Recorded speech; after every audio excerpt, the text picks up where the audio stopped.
Welcome to Calm Time Capsule Sleeping Story. There was once a leather worker who had two sons. The outer was named Ludwig, and the younger was named Johann. The boys had grown up assisting their father in his trade. They knew that the work was difficult. The hours were long, and the income was small. As they came of age, they both began to secretly wish they could spread their wings. They loved and respected their father, but they had dreams of their own and were curious to explore a different path. In life, one day, their father was mending the shoe of a passing traveler. While the stranger was waiting, he entertained Johann and Ludwig with some stories from his journey, which sounded very grand and exciting. Neither of the boys had ever experienced life beyond the woods around their village. The traveler told many an eye-opening tale from the road, but there was one in particular that interested Ludwig. According to their guest, there was a distant castle very deep in the forest, where the entire court had been enchanted and fallen into a deep sleep. Rumor had it that at the center of the castle was a beautiful sleeping princess, and many a wishful suitor had attempted to reach her to no avail. In fact, no man who had ever entered the castle had been known to return. This was quite a pity for all of them, because it was widely believed that the princess and her future husband would inherit the castle, all its lands and riches, if only she and her court could be awakened. Ludwig was a clever boy who had a rather high opinion of himself, and he was looking for a way out of the family trade. This enchanted princess seems like an opportunity too good to miss.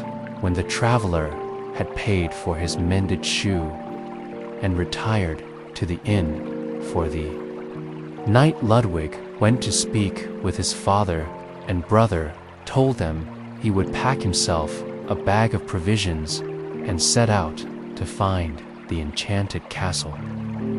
The very next morning, Johann did not wish to be a leather craftsman either, but he tried to dissuade Ludwig from taking on this adventure. Even if you are able to find the enchanted castle, he said to his brother, what makes you think you can succeed in breaking this spell when so many before you have failed? But Ludwig was not the type of boy to trouble himself with such limiting details. You're just envious that I'll be having an adventure, he replied. Johann continued to speak sense to Ludwig. The older boy could not be talked out of the trip. You must go, Johann finally said. Then I will come with you. After all, two heads are better than one. Ludwig considered his younger brother to be naive and did not think he would be much help, but he shrugged indifferently. Do as you please, he responded, but do not think you will marry the princess instead of me. Then the two brothers went to bed, for they would need a good night's rest before leaving in the morning. When the sun rose, the two brothers each packed a bag with a loaf of bread, some cheese, and enough water to drink their father was a bit teary-eyed to bid his sons farewell. Not knowing what they would encounter, he embraced them both, saying to Ludwig, "Take care of Johann. He is not as clever or brave as you are." With that, Ludwig and Johann left their father's cottage, walked to the edge of the village, and followed the path straight into the woods. By midday, when the sun was at its highest in the sky, Ludwig and Johann had gone farther from their village than they had ever been before the path through the woods continued. But the foliage was increasingly dense. They plunged deeper into the heart of the forest. On the fringe of the woods where they had started, the birdsong had been abundant, but as they continued into the gloom, a heavy silence fell around them. Once in a while, they heard a rustle in the underbrush or a frog singing in a stream, but they saw no other piaplias. The day wore on. They came upon a massive group of ants in the middle of the path. All of the ants were busily engaged in building, carrying tiny bits of food. Johann's instinct was to give the ants a wide berth and be on his way. Ludwig, however, nudged the anthill with his foot and disturbed it as he passed. "Why did you do that?" Johann said. "Why not?" Ludwig responded with a smirk. "A just dance, and they probably bite." Ludwig kept walking as if nothing had happened.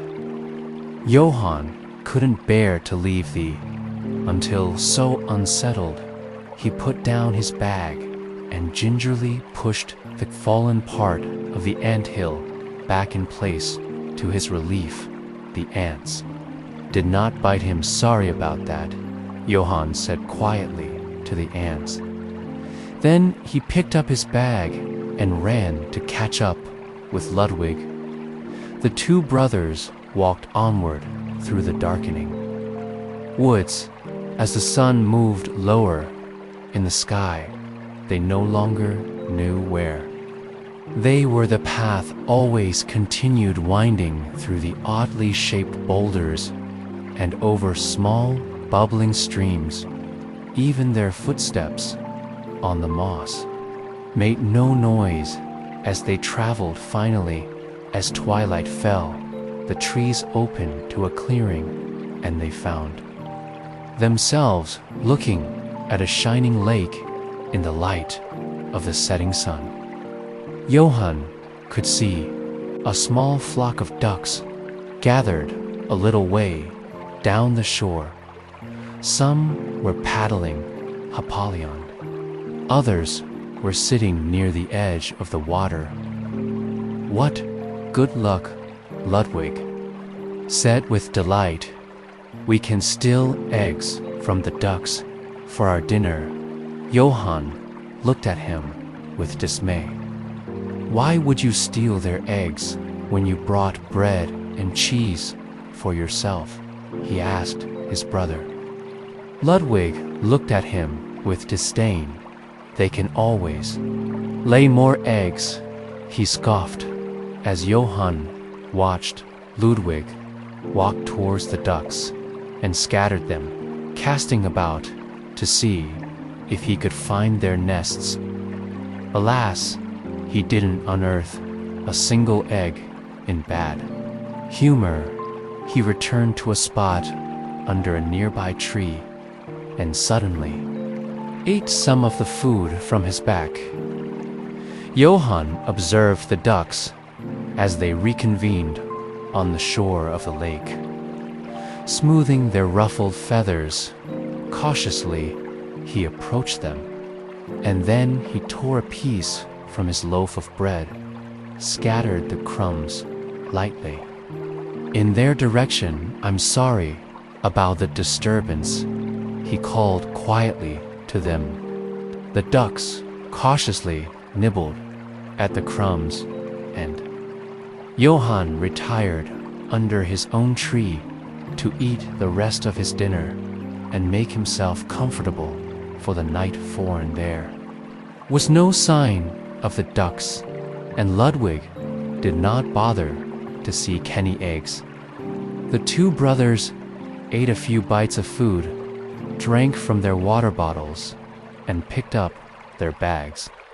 Once again, they followed the path around the edge, the lake, and continued their journey through the heart of the forest. By noon, they were feeling tired and hot, and they stopped by the side of the path to rest and drink some water. After a moment, they both noticed a low hum coming from a nearby hollow in a tree. Investigating the source of the sound, they discovered a massive hive of honeybees inside Walker Luck. Ludwig said, "Just when we're beginning to get low on food, we've stumbled across a treasure trove of honey. Light a fire to smoke out the bees and find ourselves some lunch." But Johann felt bad about the idea of stealing honey from the bees. Furthermore, he knew he and Ludwig were likely to damage the hive. In the process, he had to admit he was hungry, but he couldn't bring himself to do it. Ludwig was frustrated by his brother's reluctance, so Johann placated him by offering him the rest of his food. "You can have my last pieces of bread and cheese," he said. "Just leave the bees alone." "You are a fool," the older brother said, taking the food from him. "If you insist on going hungry, I won't argue with that." Ludwig walked away from the hive and enjoyed the last of Johann's food on a nearby rock. Johann lingered for a moment at the hive and whispered, "Enjoy your honey, Queen Bethan." He found a spot under a nearby tree and managed with just water for lunch. The brothers walked on. They slept under trees, woke, and continued down the path. The next day, they were now both completely out of provisions and had to fill their bellies with water they collected at streams and berries they were able to harvest from bushes along the path. Just when they thought they'd be spending a hungry night sleeping under the trees again, the path widened to a clearing, and a huge iron gate rose before them. Behind it, down a long, weed-choked walkway, was a stone castle. There was no sign of people anywhere. It seemed like the castle slept, just as the traveler had told them in his story.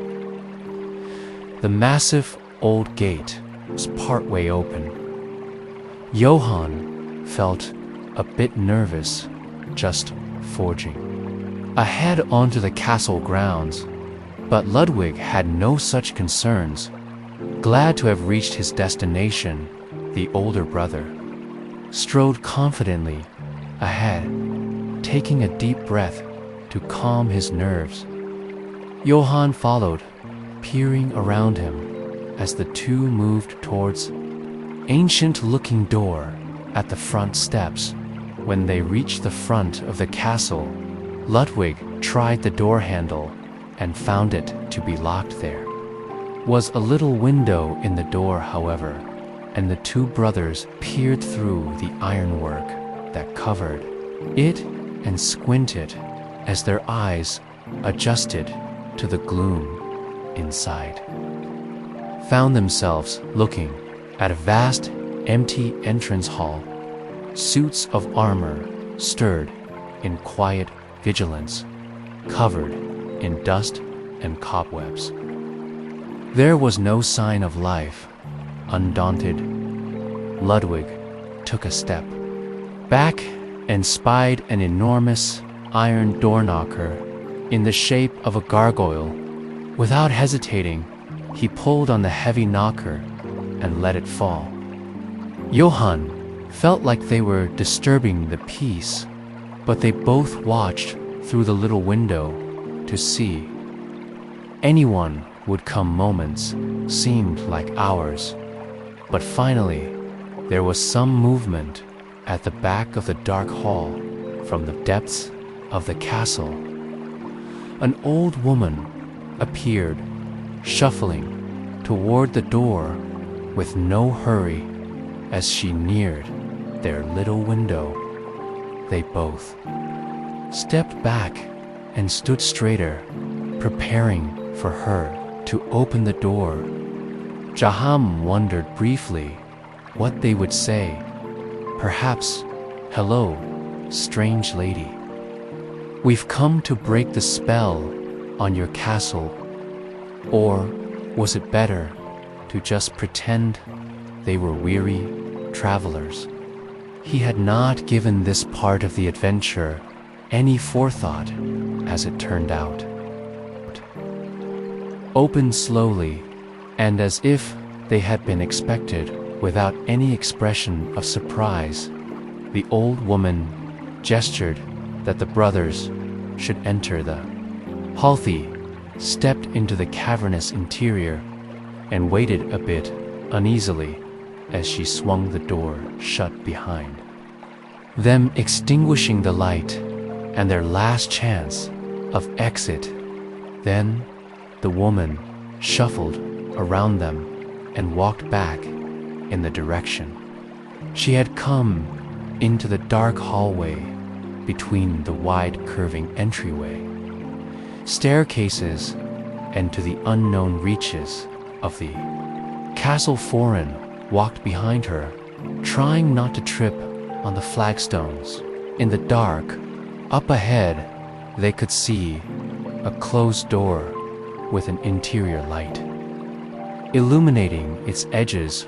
When their hosts too reached the door, she opened its sight, illuminated by cheerful firelight, was a very long table, richly laid with a delicious feast of cheese meats and other delicacies. Foreign there were just 2 seats at the table without any expression.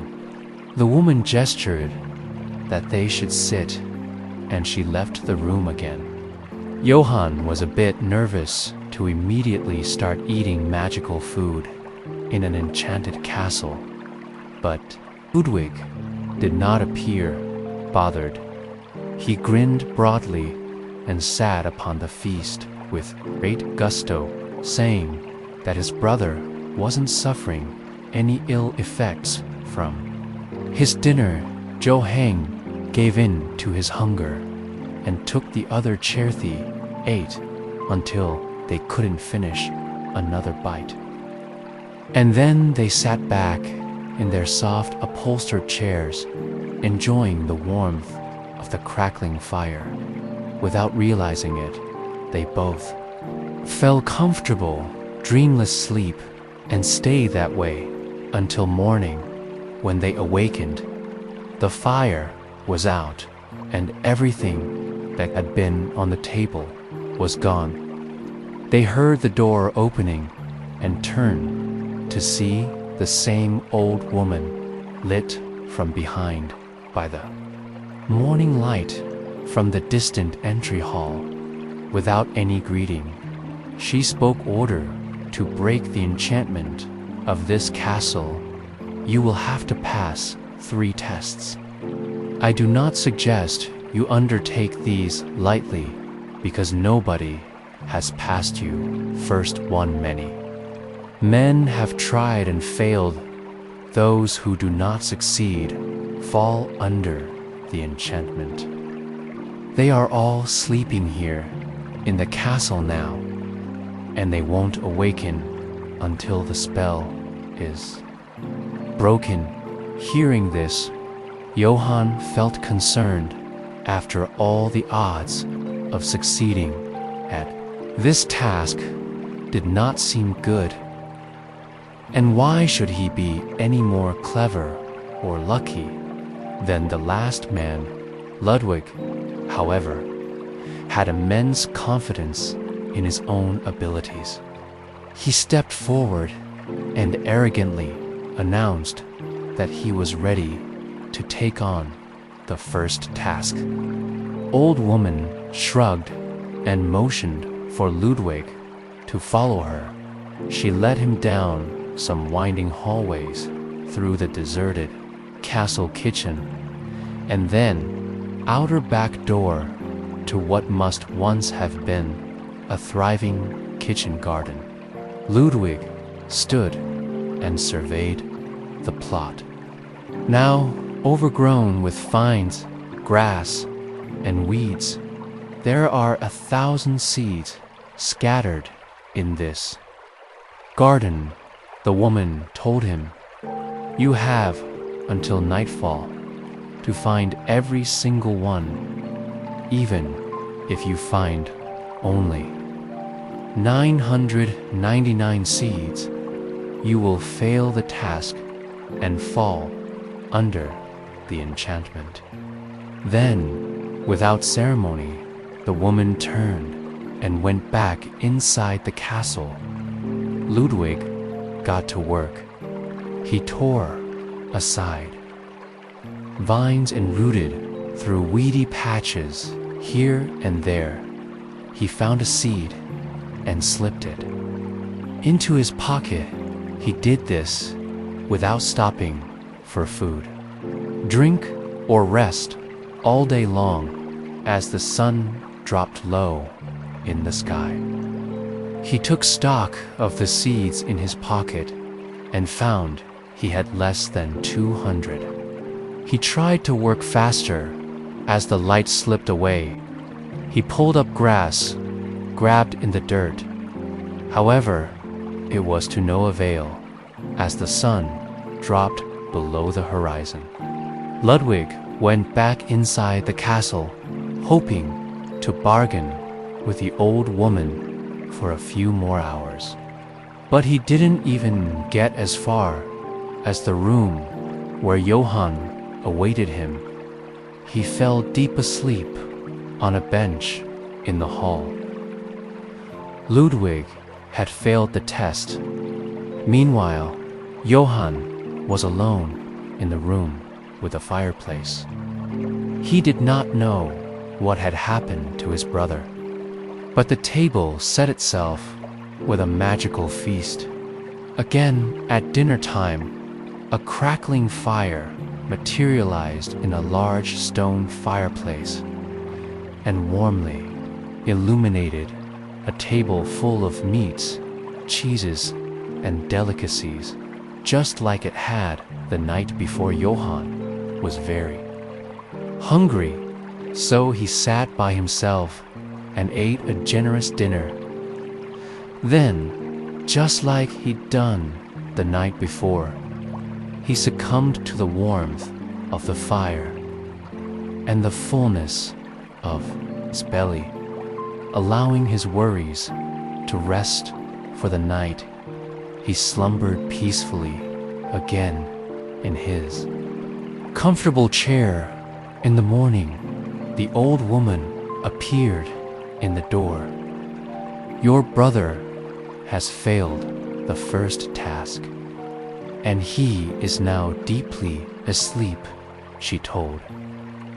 "Johann, are you willing to attempt the task, or will you choose to leave the castle and save yourself?" In all honesty, Johann was quite afraid to attempt this test. However, he wasn't sure if he could live with himself if he abandoned his brother to eternal enchantment. It didn't take long for him to make this decision, I will attempt the task," he responded. The old woman did not reveal whether she thought this was a wise choice or a foolish one. Instead, she turned and walked out of the room, clearly expecting Johann to follow her. When they reached the castle garden, she gave the same instructions she had spoken to Ludwig the day before. "Find all 1,000 seeds before nightfall," she said, "otherwise you will join your brother."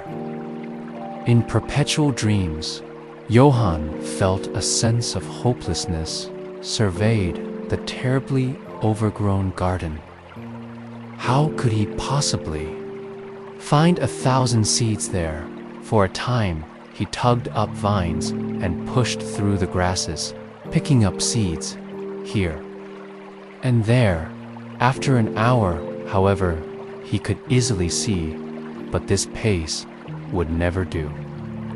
And he sat on the steps to the kitchen and put his head in his hands. He didn't know how long he sat that way, but after a while, he looked up to see some small movements out of the corner of his eye. As he watched, a few ants crawled up onto the step and deposited individual seeds at his side. With astonishment, he realized the line of ants was growing. They were crawling all over the garden and depositing the seeds in the growing hill next to him. On the steps really flooded him as he realized that he might not fail this task after all. Exactly 1,000 seeds were resting in his pile by the time twilight fell.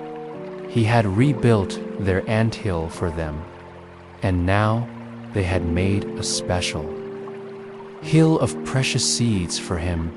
In return, thanks to his animal friends, he had passed the first test.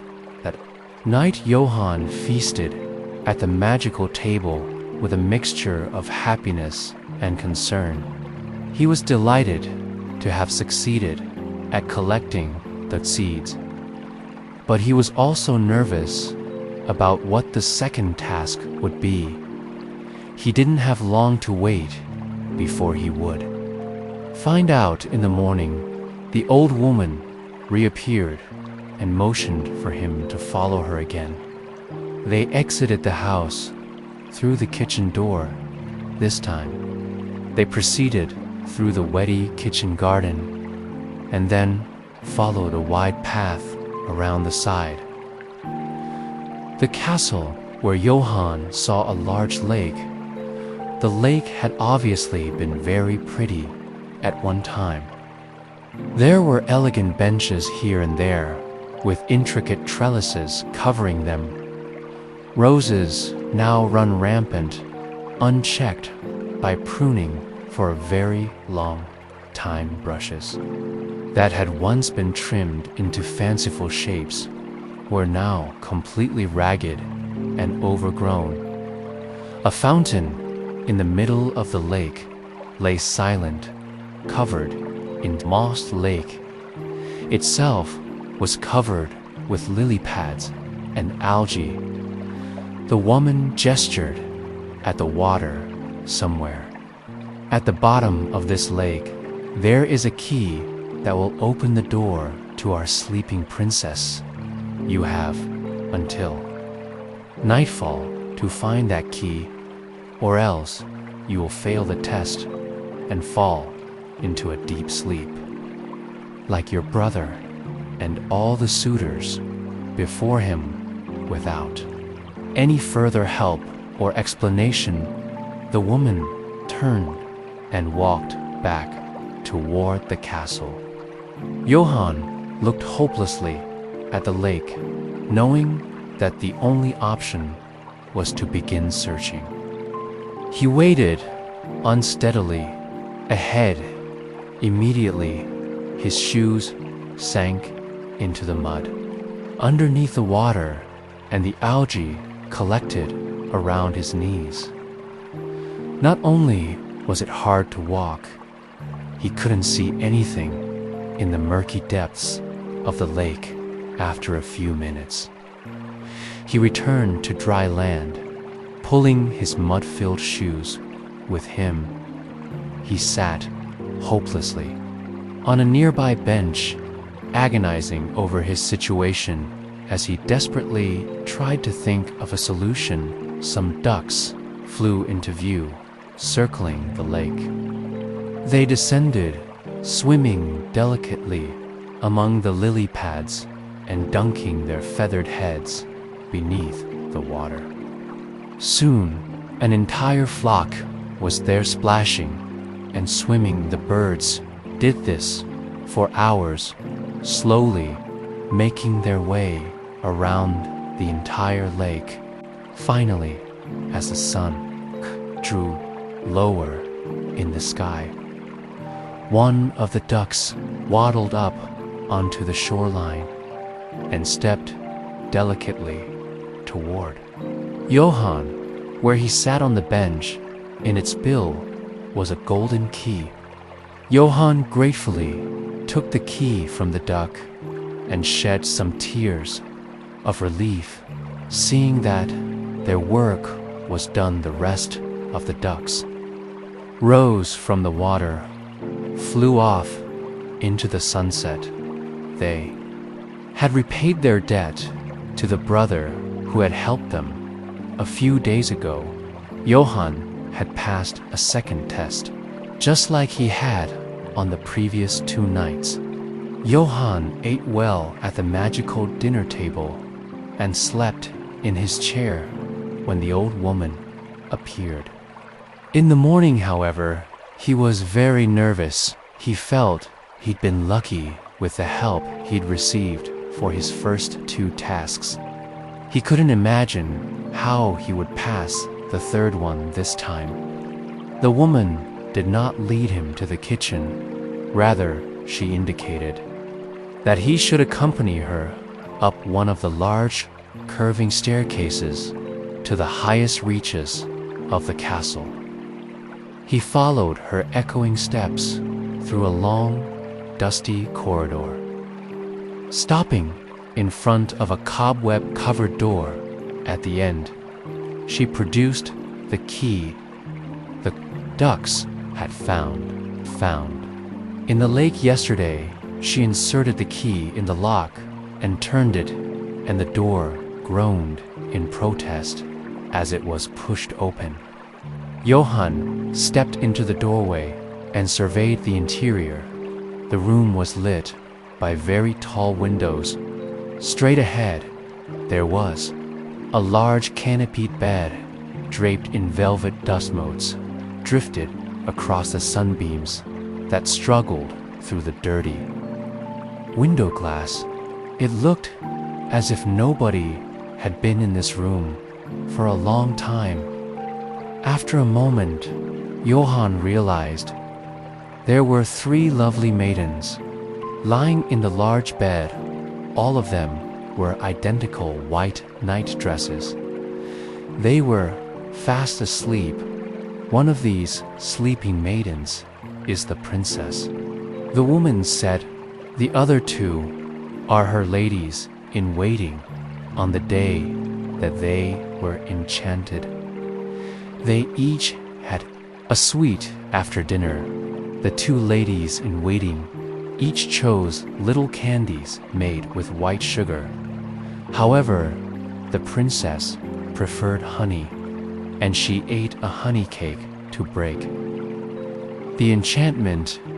You must wake the real princess with a kiss. Choose the wrong gown, all will be lost, and you will join your brother and the rest of the castle in sleep. Johann was very concerned about this last testo.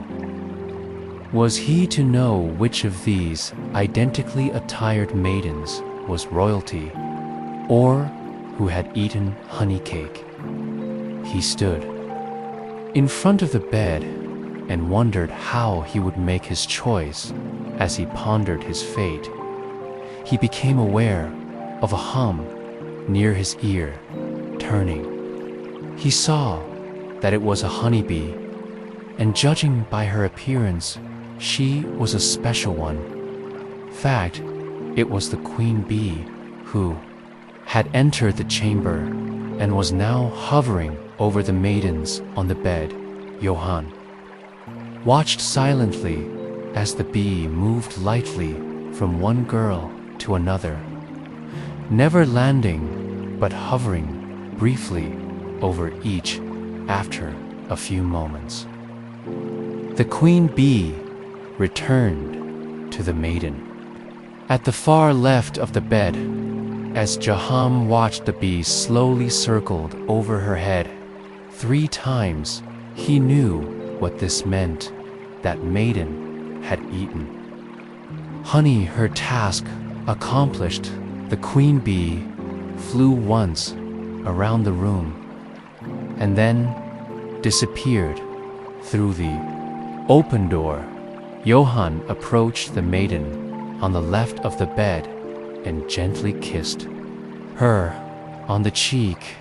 As he stood up, waiting for something to happen, the sun seemed to fill the room, and bad song drifted anew through the tall windows.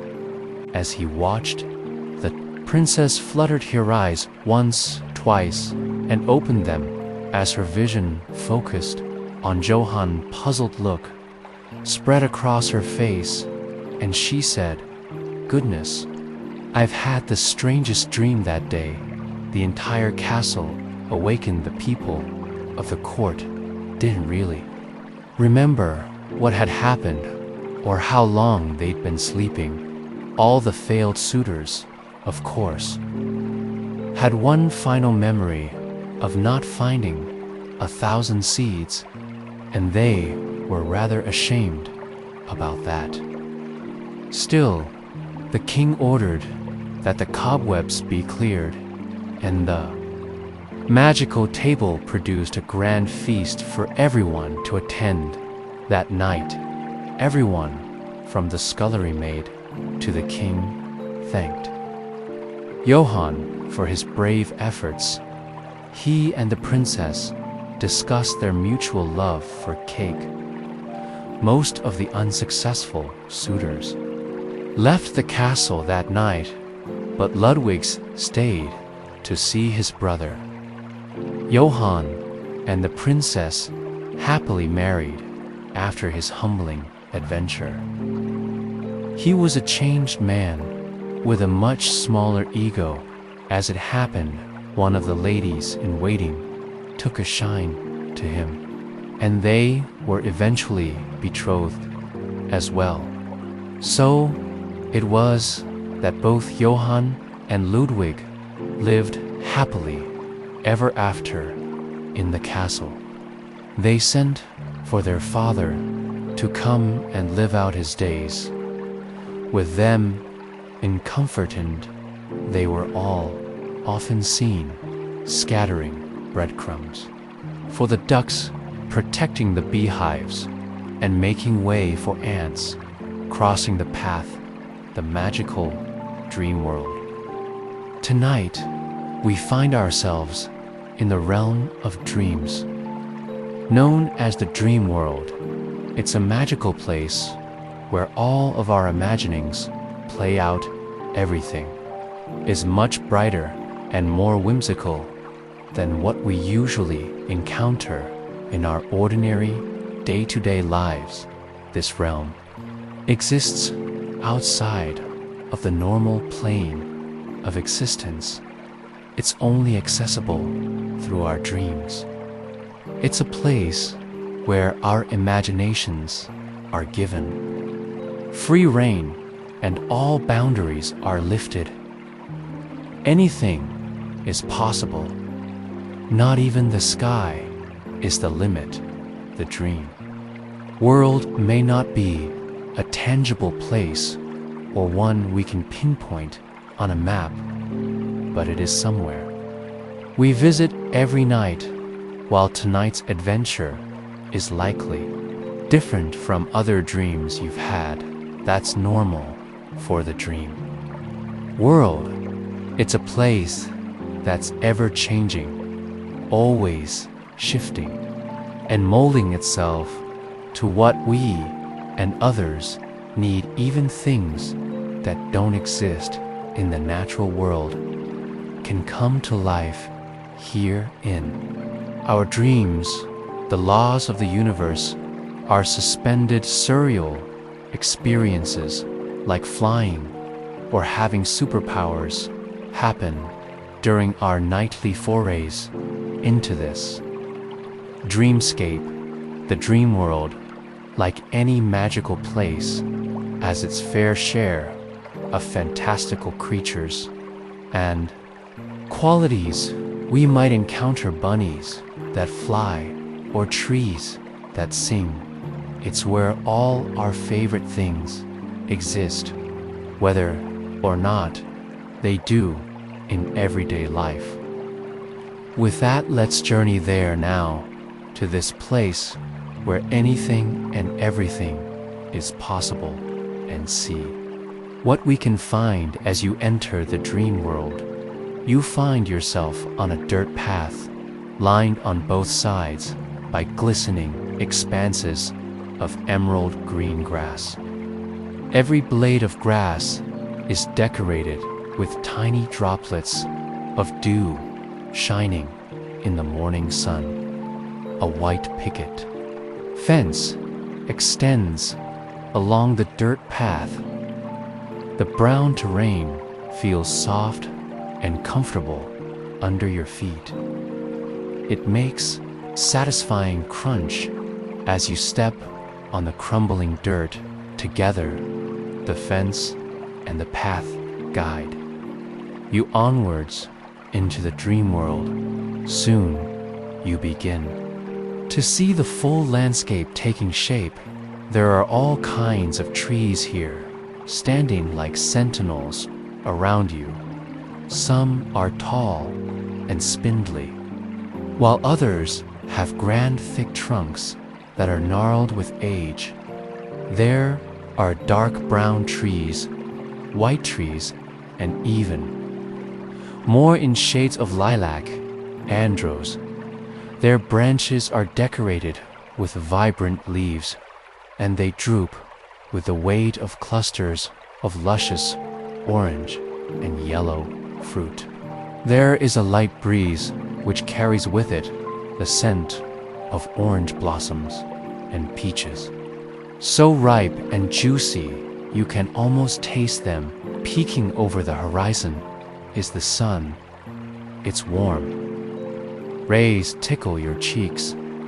You close your eyes to savor its touch, lost in a reverie of complete bliss and calm. Then you feel a gentle change in the air. As soon as you open your eyes, you are met by the friendly gaze of a small, fluffy white dog standing on the path, shimmering in the light. She is one of the magical creatures who lives here, and she's come to welcome you to the dream world. You reach out and give her a scratch on the head. She wags her tail and then her head to the side and lets out a gentle bark. You follow her gaze down the well-worn trail. It's as though she's giving you a nudge to go out and explore. You thank your new friend, who spins around once before trotting off to join her friends, the other magical creatures who call this wondrous place home. Some of them soon come into view. In the distance, there are dragons and birds that sparkles silver and gold shining white. Unicorns, a majestic winged horsebutt. They aren't the only surprise here in the dream world. Looking up, you realize there are not one, but two suns in the turquoise blue sky. You pause for a moment to take it all in one. Sun has started making its descent below the horizon, while the other is now moving higher in the sky, the light from both. Suns casts everything in an ethereal glow. Every tree and every creature is suffused in gold horses in the fields. Toss back their manes, kangaroos hop through the grass, and all kinds of fairy animals take to the sky with glittery wings that reflect the light. Every sight is mesmerizing, and the scents are just as wonderful. You smell hints of jasmine, lavender, and other soothing fragrances you've never even encountered before. You also become aware of the sounds of birds chirping and animals skittering through the fields. Your senses are heightened, and you cannot get enough of the sights, smells. It's a dream come true, and you wonder if you've stumbled upon paradise itself. You twirl around slowly, your arms outstretched, soaking everything in all the colors of the rainbow are here. The bright yellow-orange orbs of the two suns illuminate the sky looking up you. Notice that the sky itself is a cascade of varying shades of blue, now interspersed with gold. You notice even more pastel-colored trees dotting the verdant land, along with wildflowers in pink, purple, and teal. All of a sudden, out of the corner of your eye, you become aware of a blur of white streaking past. Then the little dog appears by your side again. She's trotting happily, as though playfully encouraging you to continue on. You scratch her head, and she wags her tail with joy before running off once more to join her friends.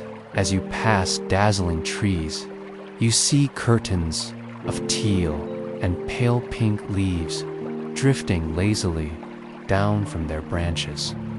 Some catch the breeze to settle on your shirt. It's a shower of vibrant color. Joyfully, you move towards the trees and smile as you catch one before it hits the ground. For a moment, you study it closely. Seems to shimmer with its own inner light. As you hold it up to the sky, you see its color shift ever so slightly. The iridescent leaf flows between teal and pink as you slowly twirl it in your fingertips. You smile as it moves and changes before letting it go, watching it drift down to join the other leaves, blanketing the ground, continuing on your way until you reach a fork. In the road here, you find an old wooden signpost. The left arrow points the way you've been walking, but the right points to a dark green forest, a land of many deeply shadowed trees gazing over the forest. In the distance, you see that the sky has begun to change once again. Evening is approaching in this dreamy place. Are you sure it must still be morning somewhere else in this land?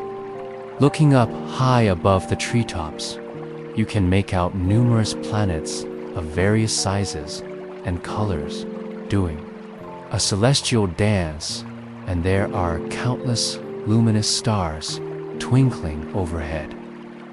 You find that you can't come up with the words to describe such other wildly beauty. All you can do is stare in awe at the contrast. With your finger, you trace the shapes of the silver stars in the sky, a blanket of peace setters upon the land. You can feel it deep within you. A shooting star falls from the heavens, and you immediately make a wish as it quickly fades into the horizon. Walking into the thick forest, the sweet scent of flowers greets you. Their fragrance is so perfectly delicate, but it soothes the soul. The trees are castles of wood all around you, some wreathed in ivy with their gnarled roots twisting along the forest floor. The smell of pine accentuates the distinct aroma of the earth. You feel instantly that this is a forest. You want to know all of its nooks and crannies. The stars shine in the sky like silver petals as the sun dips lower on the horizon. Meanwhile, the moon begins to peek through the branches of the tallest trees. The forest is like a painting come to life, just as the final red-orange rays of the sun shine between the lowest parts of the tree trunks. Moonlight sparkles through the canopy. Moonbeams shine on the backsides of the leaves, which shimmer like crystal. They create polka dot patterns on the ground. Each spot is a brushstroke of color, a kaleidoscope of varying shades of green, blue, and silver. Your footsteps fall softly as you continue through the forest.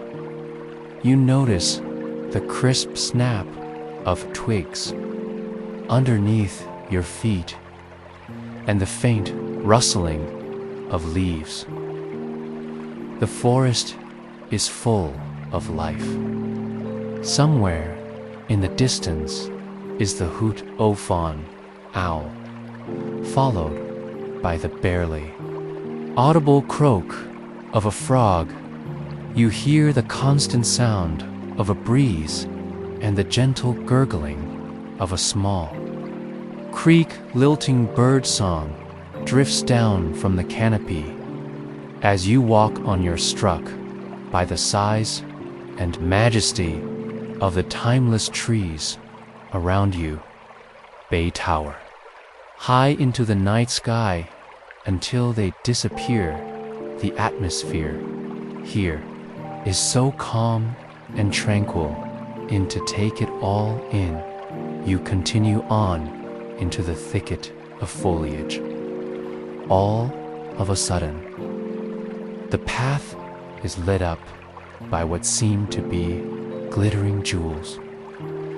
You wonder what could possibly be creating this magical glow. Then you see that the glow is coming from the rocks, twigs, and ground itself. It's as though everything here has an inner radiance that shines. When the moon comes out, the sun has now fully disappeared below the horizon. For some time now, the moon has been taking its place, climbing slowly into the indigo-starred applewood sky. Though night has fallen, birds continue to chop, and the gentle breeze caresses your cheek. The foliage around you sways ever so slightly foreign campfire smoke tickle your nose. The smell is intoxicating. Being here reminds you of your favorite mints in nature. This place is cozy and welcoming, stunning and mesmerizing. All at once, you're eager to see what lies ahead. The path becomes even more luminous, and you pause, transfixed by the ethereal glow of the light, coming from all the objects around. You now, every one of the trees and plants is outlined by a dazzling light, and when you look down, you gasp, seeing that you too are glowing from your fingers all the way down to your toes. You flexed your hands and move them through the air in all of the shine that dances across your skin. Then, looking up, you see that mountains have magically risen beyond the trees and are now towering on either side of the nearby forest. It's as if they've grown out of the ground. They twinkle majestically in the pearly white sheen of the rising moon. The moonlight casts huge shadows onto the ground, where the glow of the plants, rocks, and dirt is even brighter. This place is pure magic, you realize. There are so many things that are familiar here, but that have been transformed into a more wondrous version of themselves. Walking further into the woods, you soon stumble upon a trail jutting off the path, slightly hidden from view. You don't even try to resist the urge to explore. You turn onto it, hoping it will lead you to new, fantastic sights. Feeling happy and tranquil, you start off down the moonlit trail. Humming to yourself, the little white dog joins you one last time, wagging its tail as it trots by. It lets out a gentle bark in your direction. You wave goodnight to your new friend as you continue on the earthy scent of fresh soil tinged with pine fills the air you inhale deeply. This place feels clean and rejuvenating, as though it's breathing life into you as you take calming breaths. Now at night has fallen. You can hear the patter of small pores and the quiet beating of wings somewhere. In the distance, a mockingbird sings. The nocturnal creatures are coming out of their nests and dens. As you round a bend in the path, fireflies light up the way. Ahead, it's as though 1,000 tiny fairy lights are sparkling in the woods around. You twinkling on and off as you pass by, feet crunch the earth, and your heart tingles in anticipation for what you'll encounter next. Then you notice the distinct sound of rushing water somewhere close. What is making the sound? But one thing is certain, you're eager to find out. You feel drawn to the water just as you were drawn to the dark forest and the firefly path. The sight that greets you next is surreal. It's a waterfall, just as luminous as everything else you've seen. On this path, the water tumbles down in glassy sheets that shimmer in the delicate moonlight. In this moment, you feel like you're living in a fairy tale. You smile and soak in the incredible view. These moments will stay with you, forever happy and carefree. You turn around once more, holding out your arms. You close your eyes, feeling at one with this magical dream world. Your sense of peace and calm is so deep, you start to feel tired. This place, the pearl of sleep, is soon as the thought crosses your mind, you feel a little change in the air. When you open your eyes, see a cozy bed has magically appeared in front of you with plush pillows and warm blankets. You crawl in and make yourself comfortable. Bed feels absolutely wonderful after your dreamy adventure. Slowly, the rush of water and chorus of nightly sounds softly begins to fade with a sigh. You close your eyes and let visions of the dream world drift through your mind. You imagine the moon and stars shining. Brightly, you see unicorns running through a grassy field with pastel leaves drifting from the trees all around. And you see the friendly face of a little white dog encouraging you to go and explore. And then, before you know it, you fall into a deep and peaceful sleep enchantment of the swans. There once was a king and queen who had 7 children. The first 6 of them were all handsome, brave sons. The 7th, however, was a daughter, as the youngest of the children, and the only girl she was, doted upon by the family and loved by the people in the court. Her name was May, and she was as sweet as could be. Everyone who knew her said that her kindness and sunny disposition brightened even the gloomiest of days. All the king's subjects thought. The royal family was splendid, and the king and queen and their children lived a happy and carefree life together at the palace.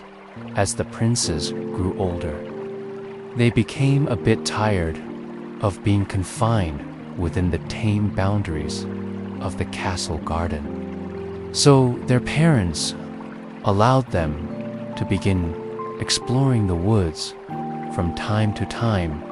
The brothers loved adventuring out onto the lightly warm paths that crisscrossed a forest and would sometimes be gone for hours, returning happy and exhausted from their games. It was not at all unusual for them to spill rocks, sticks, and other treasures from their pockets afterwards, and many a royal outfit came home covered in mud. Their mother would frequently hand out a light scolding, but she was happy to see them enjoying the fresh air and appreciating nature. Their sister May was too young to wander in the woods. With only her brothers to watch her, she was left behind to content herself with little games in the garden. But some days she felt it was a stroke of bad luck to be both the youngest and the only girl in the family. Her brothers seemed to have access to a whole world of fun that she was missing one day. The princes headed out for on-off their romps in the woods, and they came upon a path they'd never noticed before. The oldest boy only spotted it because he had ducked down to tie his shoe, and he spied it winding away into the underbrush. didn't take much for him to convince his brothers to follow this mysterious byway. And they were soon pushing down the little-used trail, not minding if they lost a bit of their shirt on a branch along the way or tripped on a root. They were hardy, adventurous, and were all determined to find out where the trail would lead in. Their pursuit of the mysterious path, the boys didn't notice how deeply they were traveling. Into the heart of the forest, as they continued on, they were unaware that the bird song they normally heard in the sunnier places had receded, and that they were increasingly surrounded by a heavy gloom. Finally, they happened upon a clearing. In the center of the clearing was a mosque, scovered stone cottage with smoke coming from the chimney. There was a chicken coop nearby, and a large black crow regarded them curiously from a wooden stool near the front door.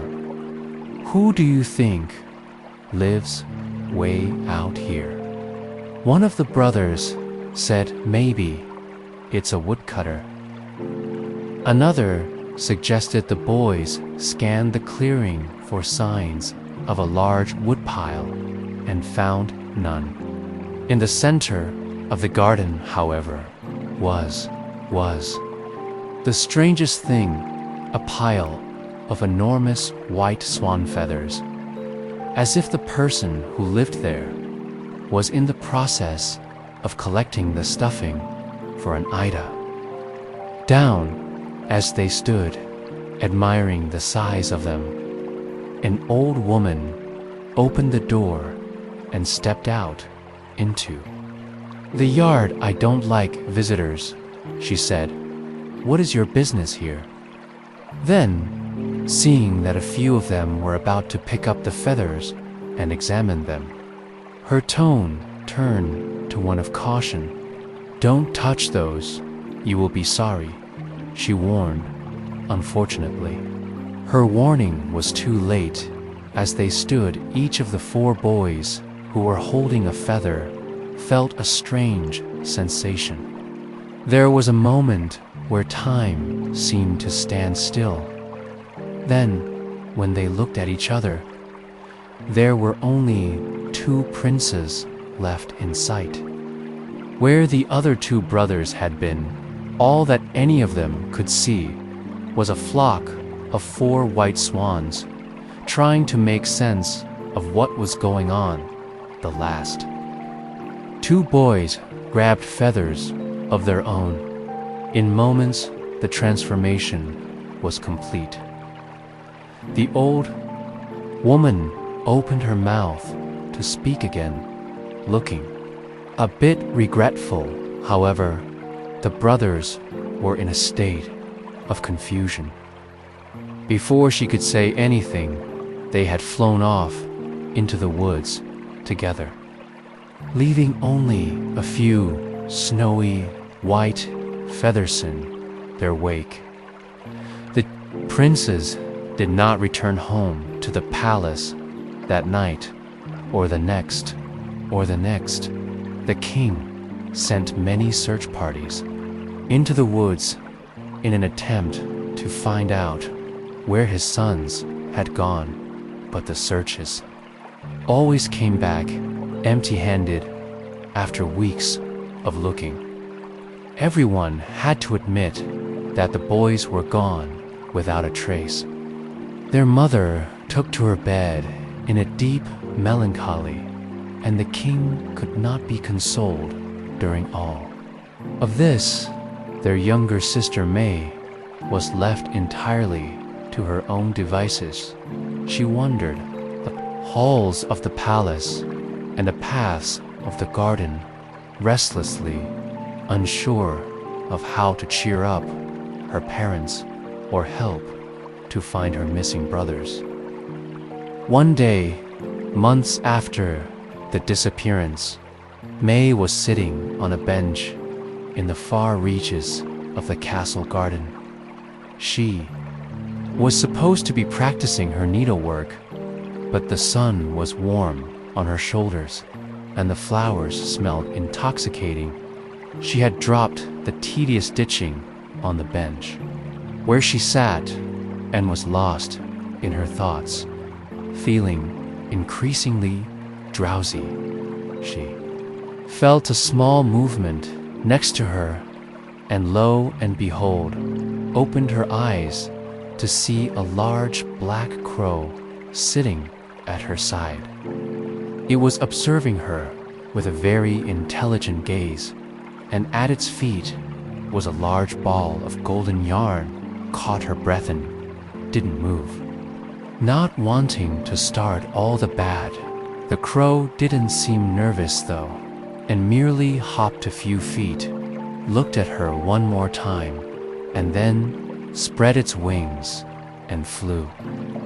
Into the forest, May turned and regarded the ball of yarn. Leaning over, she picked it up and turned it around in her hands. Was delightfully soft and sparkled ever so slightly in the light as she turned. The ball in her palms, it rolled lightly off of her fingertips. Unraveling quickly, the ball traveled away from her down the well-tendered garden path and then disappeared in the direction of the forest, not wanting to lose her new treasure. May picked up the end of the yarn and begun to follow the string into the woods, rewinding it as she went. The ball kept rolling. It never got entirely out of her sight, but she seemed unable to catch it over tree roots, under logs, and between mossy boulders. The yarn went. It didn't seem in a great hurry, but its pace also did not slow. On and on the yarn traveled, never reaching a resting spot. This went on for so long, but before she knew it, May was deep into the gloom of the thickest part of the forest.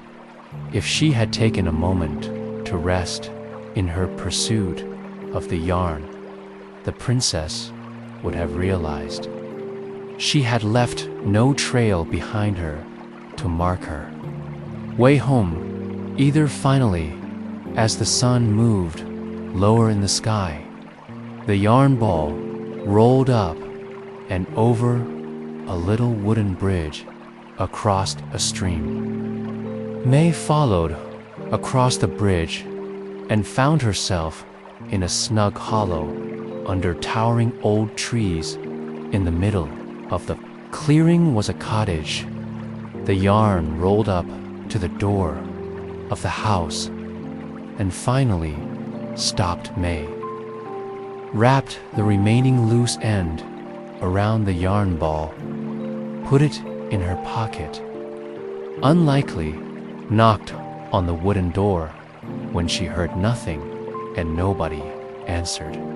She became bold and carefully pushed it open. "Hello," she said as she peered through the open door inside the one room cottage with 6 beds and a table with 6 chairs. The remains of a fire were smoldering in the hearth.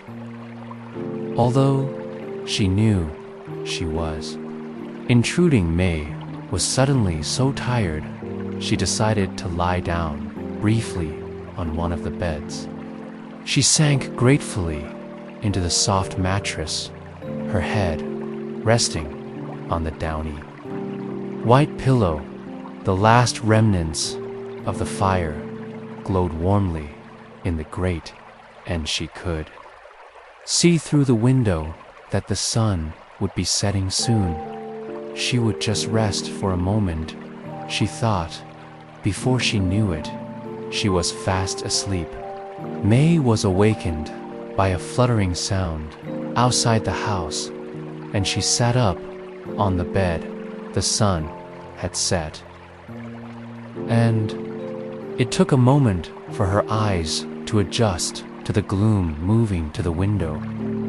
She was amazed to see 6 regal swans landing in the clearing as each one gracefully touched the ground.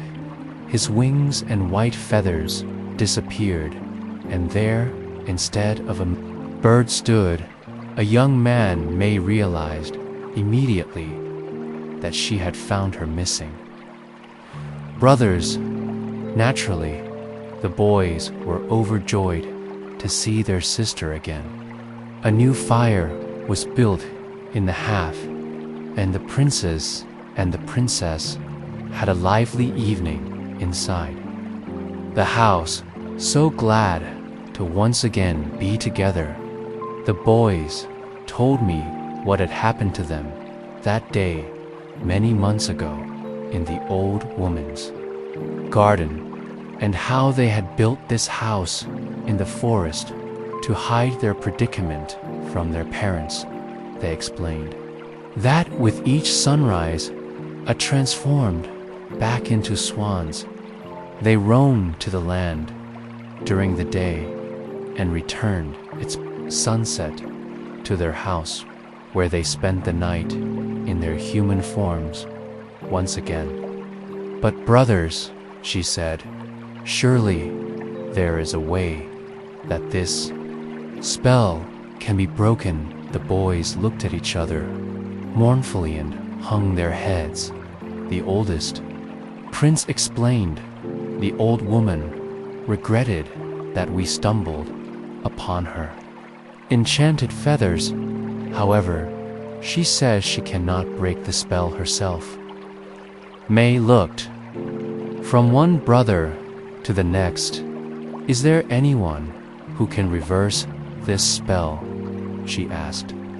The oldest continued, a mother or a sister may, but the task is impossibly difficult. But May was determined to help her brothers out of this dilemma and bring them home to her parents.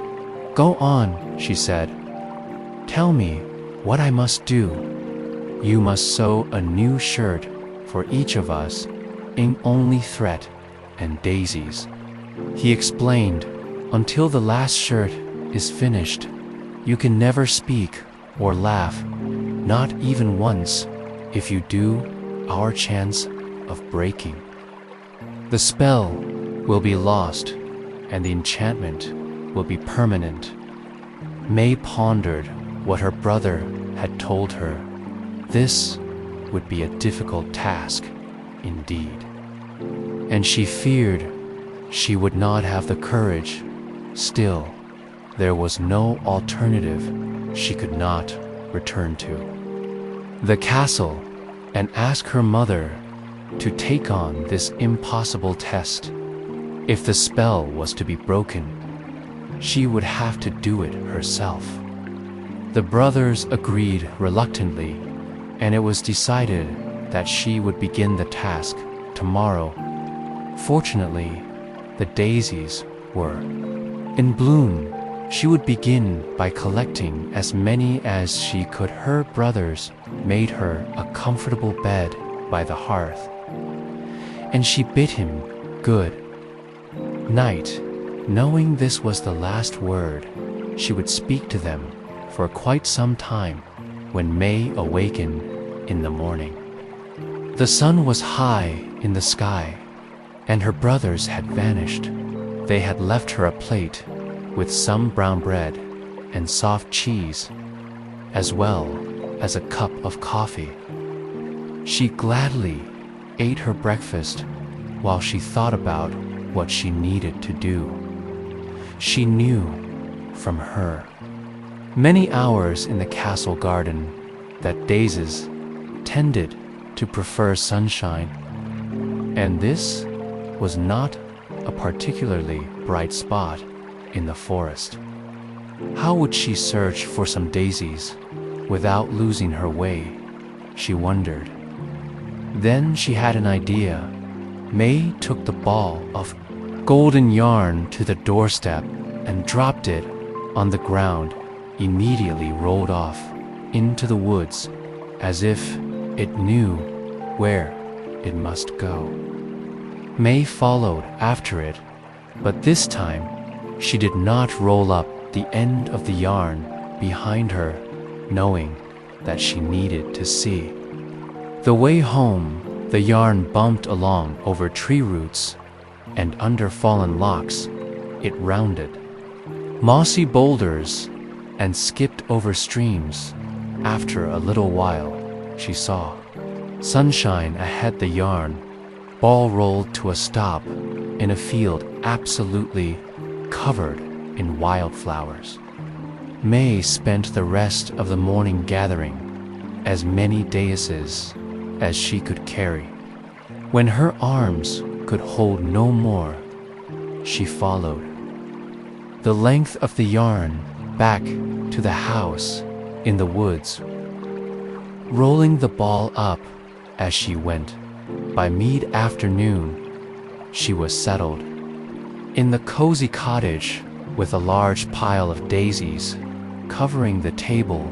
May realized that although she left her needlework behind in the castle garden, she still had her needles and thread in her dress pocket.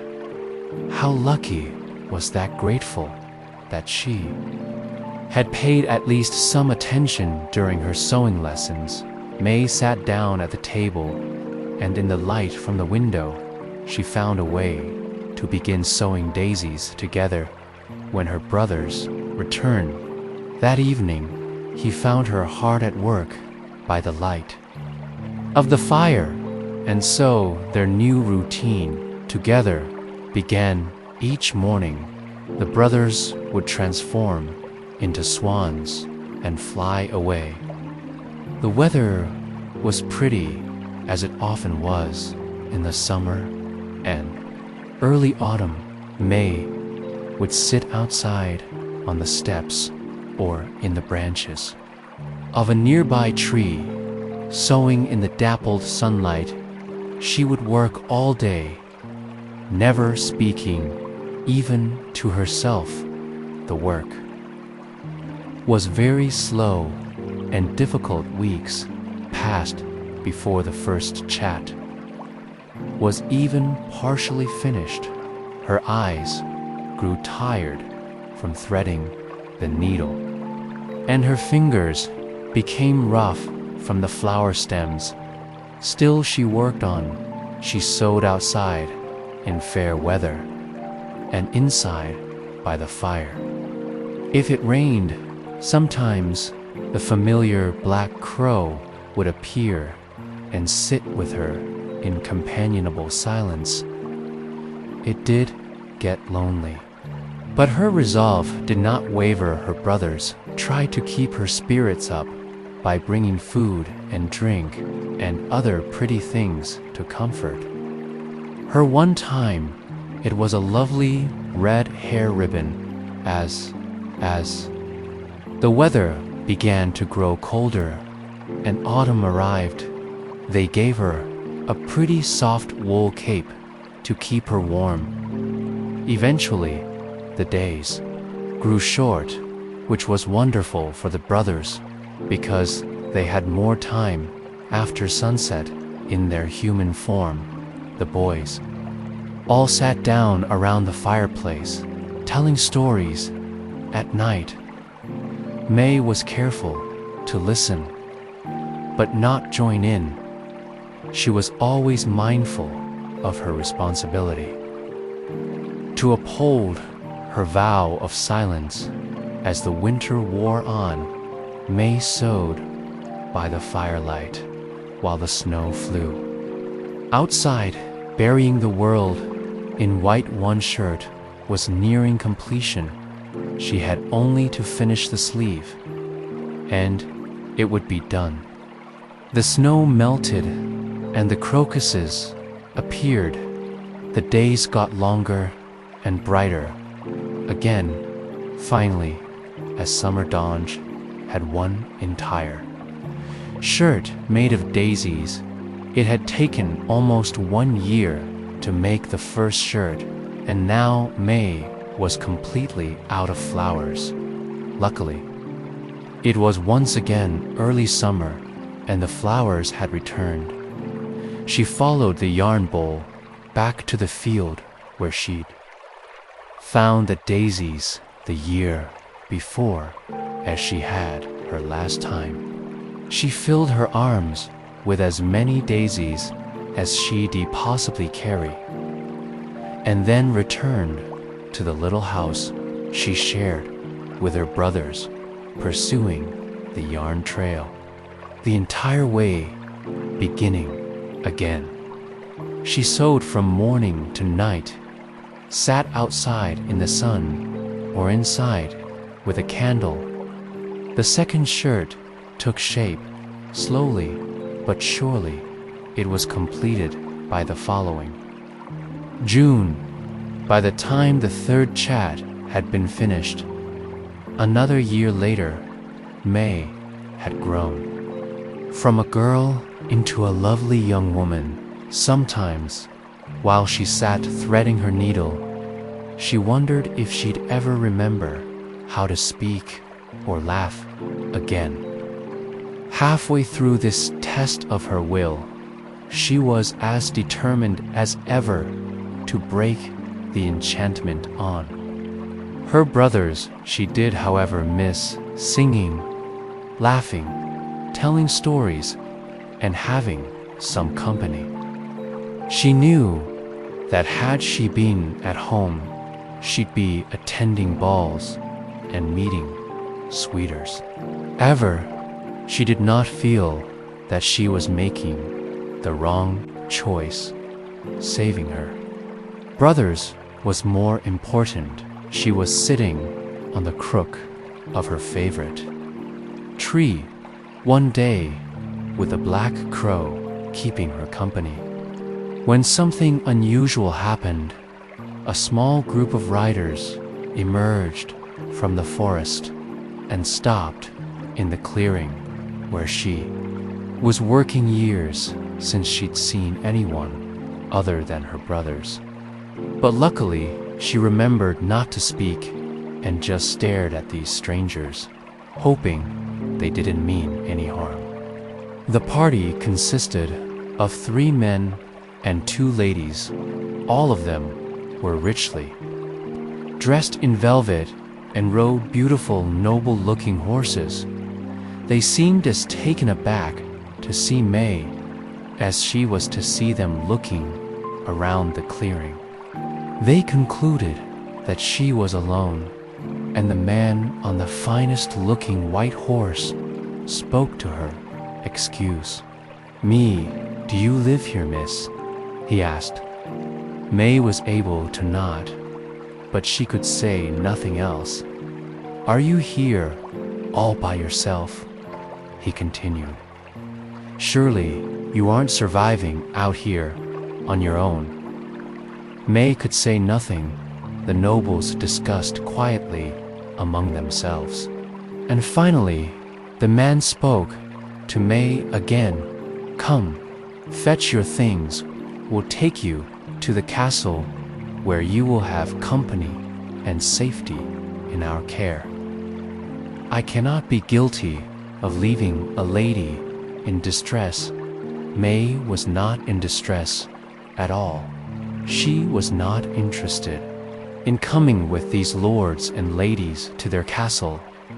Unfortunately, she had no way to protest without speaking, and they seemed quite sure of their plan, seeing that they were quite determined to rescue her. She reluctantly gathered the 3 finished shirts and her needle and thread, and she put the golden yarn ball in her pocket. She might need it to find her way back. The man who had spoken to me helped her up in front of him on his horse, and they rode away from the little house in the clearing. As the trees closed behind them and her view of the cottage disappeared, she felt concerned. She knew her brothers would wonder where she had gone. It made her sad to think that they might assume she had given up in her quest to end their enchantment. But there was nothing she could do about it right now. She would find a way to finish the shirts and be reunited with them. After riding for some time, May and her new acquaintances came to a more sparsely wooded part of the forest, which eventually gave way to a view of an unfamiliar walled city. A beautiful castle stood in the middle of it. May felt rather shy about seeing so many people after having spent all this time alone for the past 3 years. But she summoned her most royal sense of dignity and sat up straight on the horse. After all, she was a princess. When they reached the castle, some groomsmen came into the courtyard to help the riders down and take the horses. To her surprise, they referred to the man she'd been riding with as Your Highness. Unbeknownst to her, May had been riding with a king this entire time. She merely nodded to the king and to the groomsmen, clutching her shirts made of daisies and waiting to be told what to do. We have come upon this lady alone in the forest and wish for her to be given rooms and garments appropriate for a courtier. The king told the servants, "Look at her," a bit strangely. They nonetheless nodded their agreement, a motion for her to follow them into the castle that night. May slept in a gorgeously soft, canopied bed that was draped in velvets and covered in a pillowy. Either down she had hung the 3 completed shirts, with her own new dresses in the wardrobe, and resolved to find out in the morning where she might get more daisies to begin the 4th. The courtiers were not sure what to make of this lovely and silent young woman's king had brought back from his excursion, although they whispered about her in hushed tones and traded gossip about her origins. They all wanted to please the king, so they were not unkind to her. May's initial worries about finding more material for her shirts turned out to be unfounded. As it happened, the castle had an expansive flower garden, and nobody minded that May brought armed force of daises to her room as they grew in great abundance, along with other plants that flourished in the summer. It became commonplace for the lords and ladies to see May sewing her shirts on the veranda in the parlor, or through the open door of her chamber.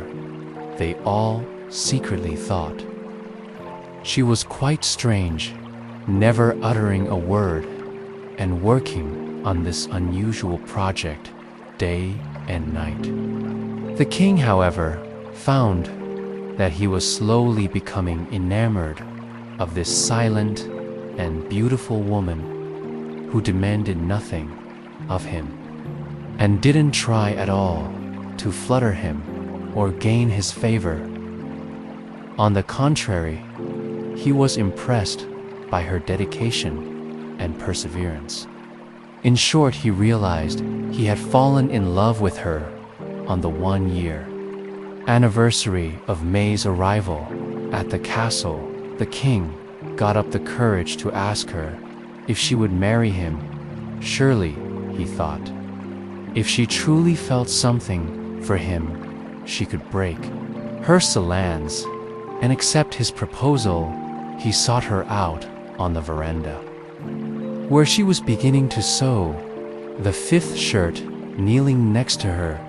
He said, "Dearest lady, you have not been able to tell me your name, but I have become enchanted by your beauty and your peaceful humility. Would you overcome your vow of silence and agree to be my wife?" May sat her needle down sorrowfully and looked at the king. Without responding, in truth, she wanted more than anything to accept his offer, because she had come to love him as well, but she was not willing to give up her task with only 2 shirts left to complete. She said nothing. The king was dejected. He continued, "Perhaps you do not love me yet, but I will give you more time. I will ask you again in a year. Maybe then you will be ready to give me an answer." Another autumn and winter passed by. The 5th shirt was completed when exactly a year had elapsed. The king came to her again while she was sewing on the veranda, kneeling next to her.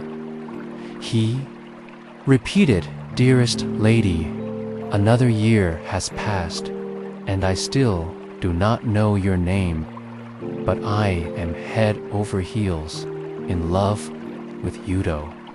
You now consider giving up your vow of silence and agreeing to be my wife.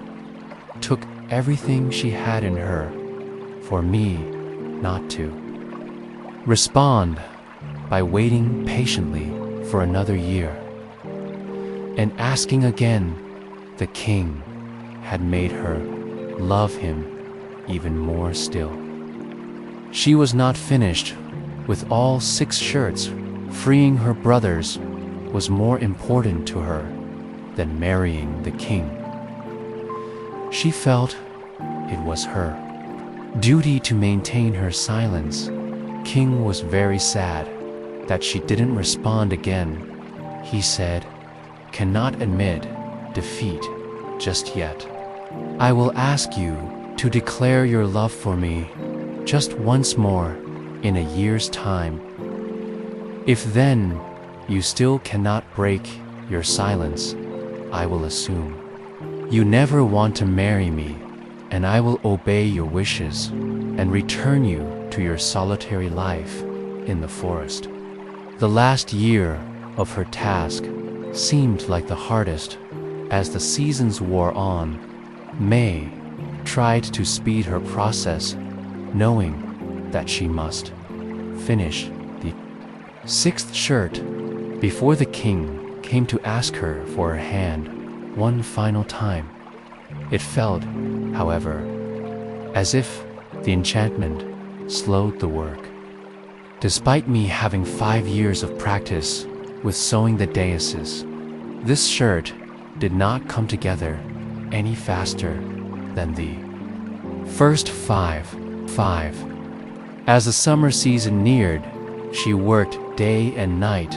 Finally, one glorious early summer day, she cut and knotted the final thread, or 6 of the shirts made of daisies, done to break the enchantment. However, she would have to be reunited with her brothers, and they did not know where she was. Furthermore, she didn't even know how to get back to their house in the forest. How would she get the shirts to her brothers? Then the answer came to her. That night, she rose when the moon was high in the sky, gathered the shirts in her arms, and went to a side door of the castle. Opening the door, she pulled, leaving the unraveled portion undisturbed behind her. May began to follow the magic fiber. It led her steadily through the castle gardens, down the streets of the town, and then outside the walled city and into the forest. The moon shone kindly on May, lighting her path on foot. It took her many hours longer to cover the distance she'd traveled on horseback 3 years before, but by morning, May was overjoyed to see the little house in the clearing looking just as she had left it. Because it was after sunrise, her brothers were already gone. She knew that they would be in the form of swans until nightfall, so she sat down in the house to rest, taking some of the bread and cheese they had left behind. Then, feeling overwhelmed with tiredness, she laid the shirts on one of the beds and curled up on another soft pillow embraced her, and before she knew it, she was in a deep sleep. May awakened as the sun was dropping lower in the sky, not wanting to miss the arrival of the swans.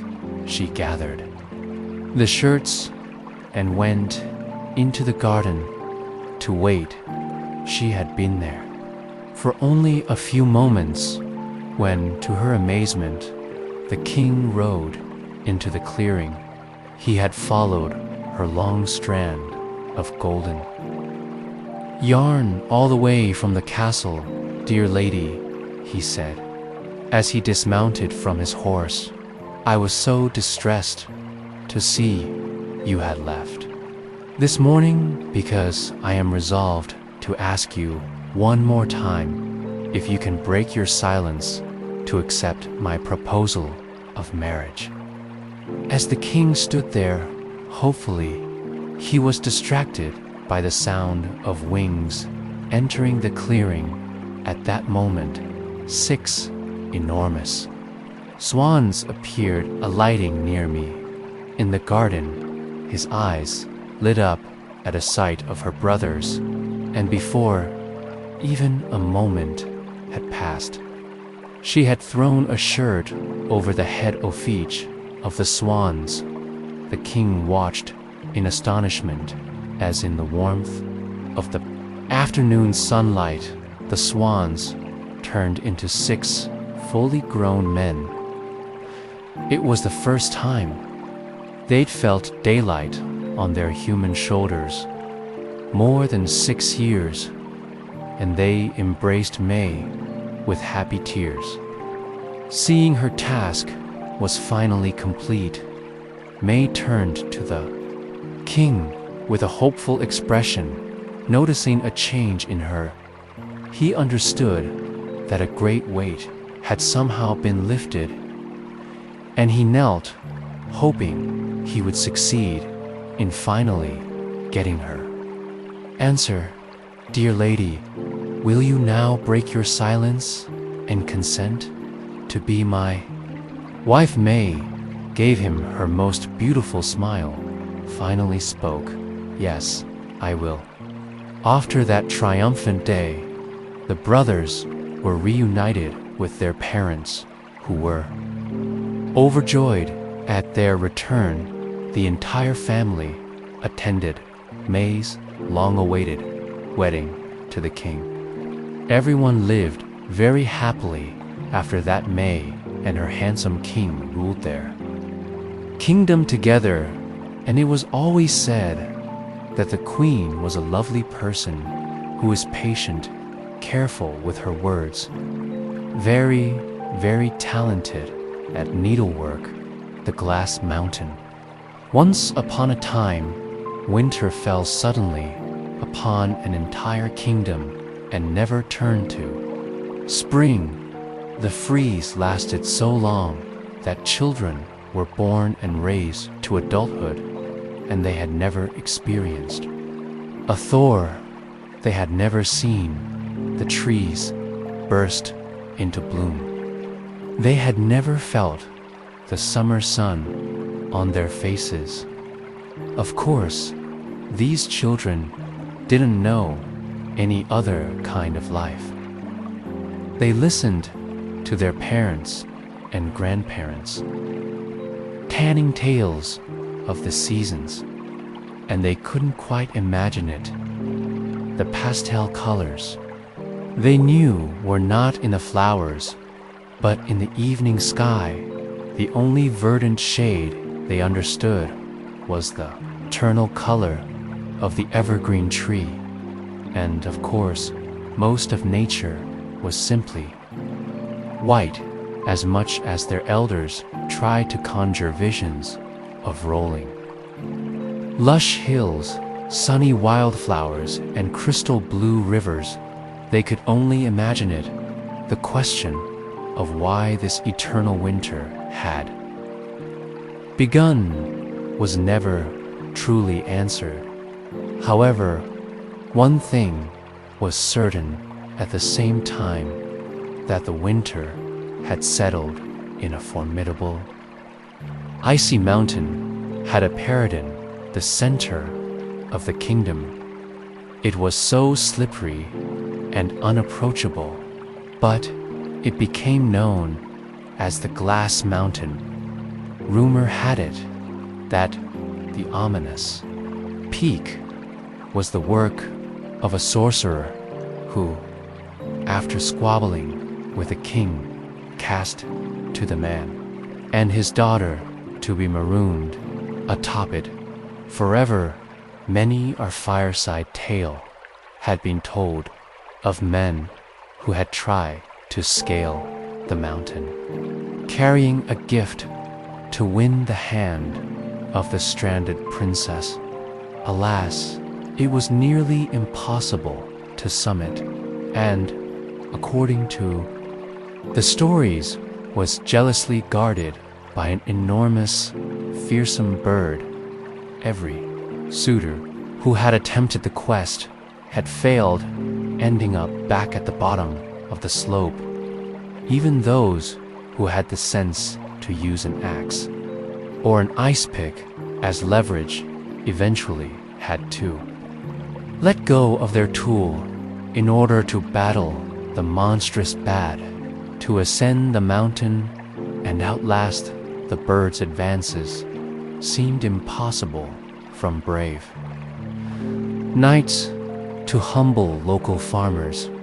It seemed that no one could conquer the glass obstacle and reach the princess. There was a very young man named Jamie who lived in the village by the foot of the mountain. He had grown up in the shadow of the enormous monument of ice, hearing the stories and seeing one hopeful adventurer after another meet with failure. Like all the others his age, he had never known any season but winter, although he found stories of the summer intriguing. He didn't know why he should yearn for it. However, Jaime did love a challenge. He was a very clever boy. He had a great many chores to complete each day in order to help his parents make ends meet. However, in his free time, he enjoyed skating on the village pond, where he would make graceful circles, gazing up at the sparkling mountain. As he came of age, he dreamed of being the one man who could reach the princess and woo her. While there were certainly many nice girls in the village who would have gladly been his sweetheart, he wished to know what lay beyond his small hamlet. He did not want to live a life without experiencing adventure, Jamie thought. and thought about how he might get to the top of that glistening peak, and he hatched a plan that was almost ridiculously simple. At dinner one night, sitting at the wooden table by his family's half, he told his parents what he was going to do. He planned to use his ice skates to anchor his feet while he scaled the mountain. That way, when the fabled giant bird appeared, he would have his hands free to ward it. Offie's mother was fretful, fearing Jaime would injure himself. With this mad scheme, his father was equally skeptical. How could Jaime succeed where so many more wildly inexperienced men had failed, hoping to dissuade him? His parents pressed him with questions. How would he battle the large bird with his hands? What gift could he possibly take for the princess? Jaime had to admit that he didn't have the answers to those questions, but he could not be swayed. He was determined to attempt the climb. The next day, Jamie's mother whispered her concerns to the neighbor. Then the neighbor, in hushed tones, told her daughter. The daughter told the boy across the street. The news traveled throughout the village like lightning. So it was that by the time Jaime had readied himself to approach the mountain, the entire town was out to watch the spectacle. Taking a rucksack with a loaf of bread and a bottle of water, he tied his skates together and draped them over his shoulder. Then, ignoring the stares of the villagers, he put his head down and walked resolutely towards the mysterious peak of ice. He would not be deterred by their doubts as he trudged down the path that led to the bottom of the mountain. He breathed deep, studying himself, ignoring the pack of curious neighbors who had followed behind him. He went over his plan. In short, it was simple. He would use his ice skates to scale the bag. When the bird came, he would somehow shelter himself with his hands or smack it away. Hopefully, his lack of a gift would not keep him from entering the castle and meeting the princess when he arrived. That was the entire strategy he had prepared. Nothing else. The woods lay silently around him, glistening with an ever-present blanket of sparkling snow. As he walked, each step made a sound that seemed unusually loud in the stillness. Thought crunch, his boots sent to the void. The rhythm calmed him, and he sank into a meditative state. And then he was there, abruptly. A sheer wall of glistening ice rose deeply before him, without any visible handhold or foothold to be found. Jaime was aware the villagers were watching from the forest. He dropped his skate from his shoulders and removed his rucksack. Then, sitting on a large rock, moved his boots, donning the skates in their place. He put his boots in his rucksack for, he imagined, he'd need them when he reached the top.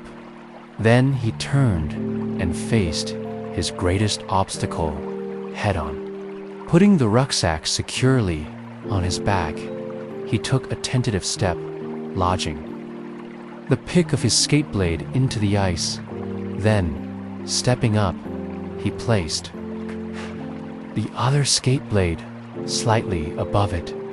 The hill was steep, but the incline was just enough that he could lean forward, balancing himself on the slippery surface, with his hands continuing slowly with one foot above the other.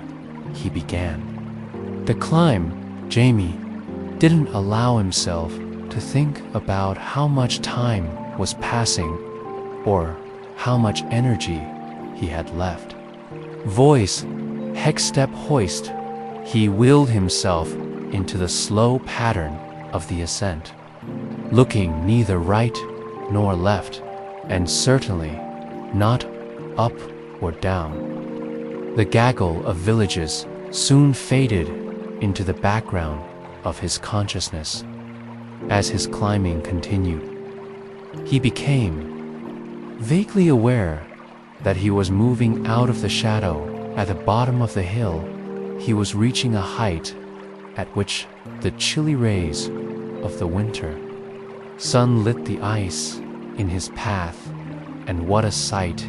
It was simultaneously translucent and impenetrable. The mountain seemed to contain infinite mirrors that reflected the light from outside, unlike an ordinary mountain. This one glittered as if it had been made of faceted crystal as he rose farther and farther. Upward, the sunshine the mountain was reflecting became almost blinding in its power. It refracted again and again, sighed in the icy slope, casting its brilliant rays outward and into his line of vision, rather than making the air feel warmer. However, the brilliance was accompanied by an increasing chill. In fact, Jaime felt that he had never been so cold and icy. Breeze seemed to blow constantly around his head and shoulders, creating an incessant whistling that droned on in his ears. Gosh, he didn't know how much time had passed, but Jaime's reverie was eventually broken by another sound. A distant bird call floated on top of the wind. First, it seemed far away, and then began to feel closer. Turning his face upward, he tried to spot the source of the noise. He knew it must be the infamous bird he had been expecting. At first, all he could see was the dazzling sunlight. Then, from nowhere, a pair of unnaturally large wings blotted out to the sun. This would have been a relief to Jaime, except that he knew the bird was coming straight at him, and then upon him, in a flurry of wintry white feathers, the massive beast was beating its wings about his head, digging his skates more securely into the mountain. He instinctively protected himself. Ducking under his hands, he tried reaching out to swat the bird, but it already had him at a disadvantage. He knew if he didn't think of something soon, he would lose his balance and slide back down the mountain like every other adventurer before him. Earning his face boldly upward, he spied the feet of the bird hovering above him.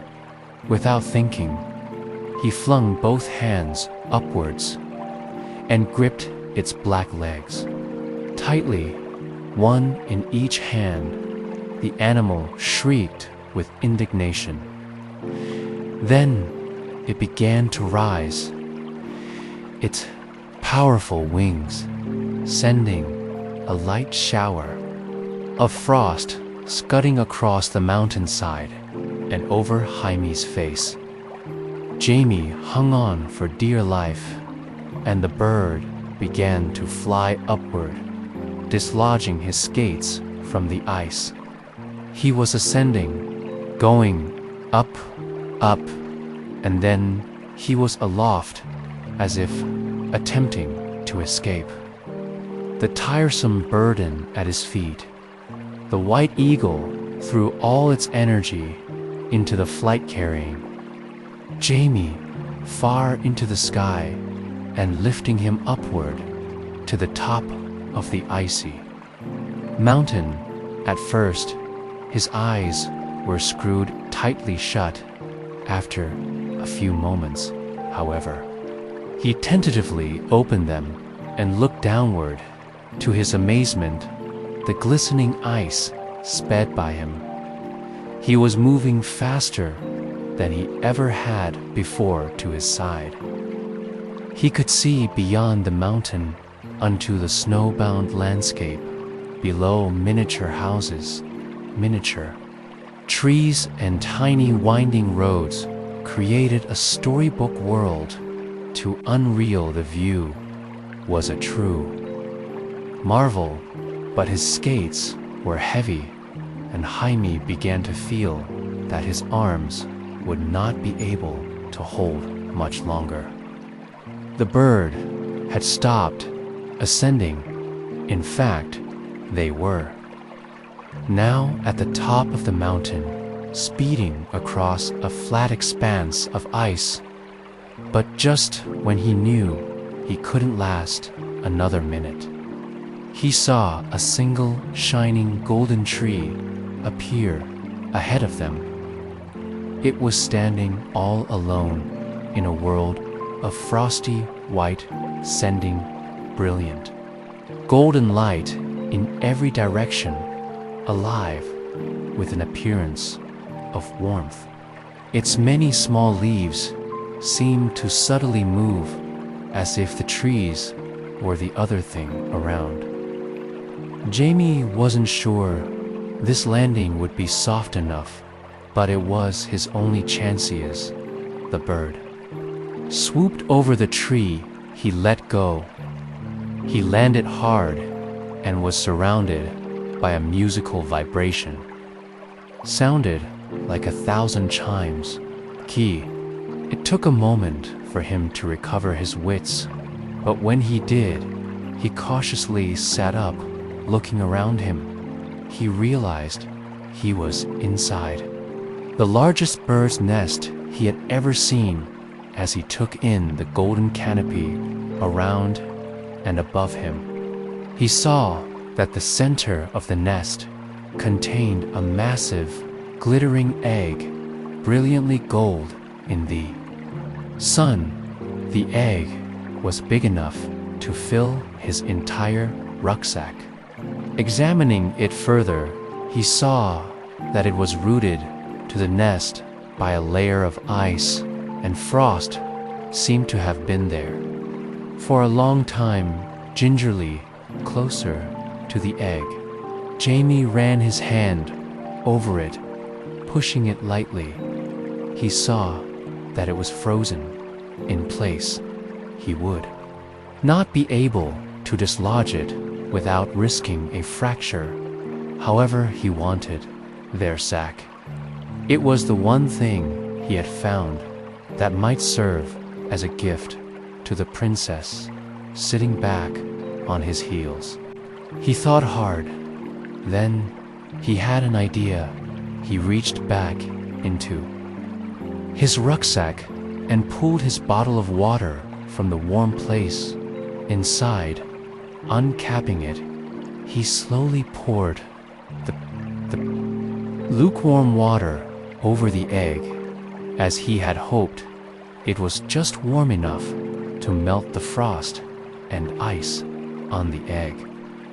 Slowly but surely, the icy coating contracted and disappeared, and the golden shell of the egg emerged as soon as he felt he could move it. Jamie gently rocked his hand against his newfound treasure.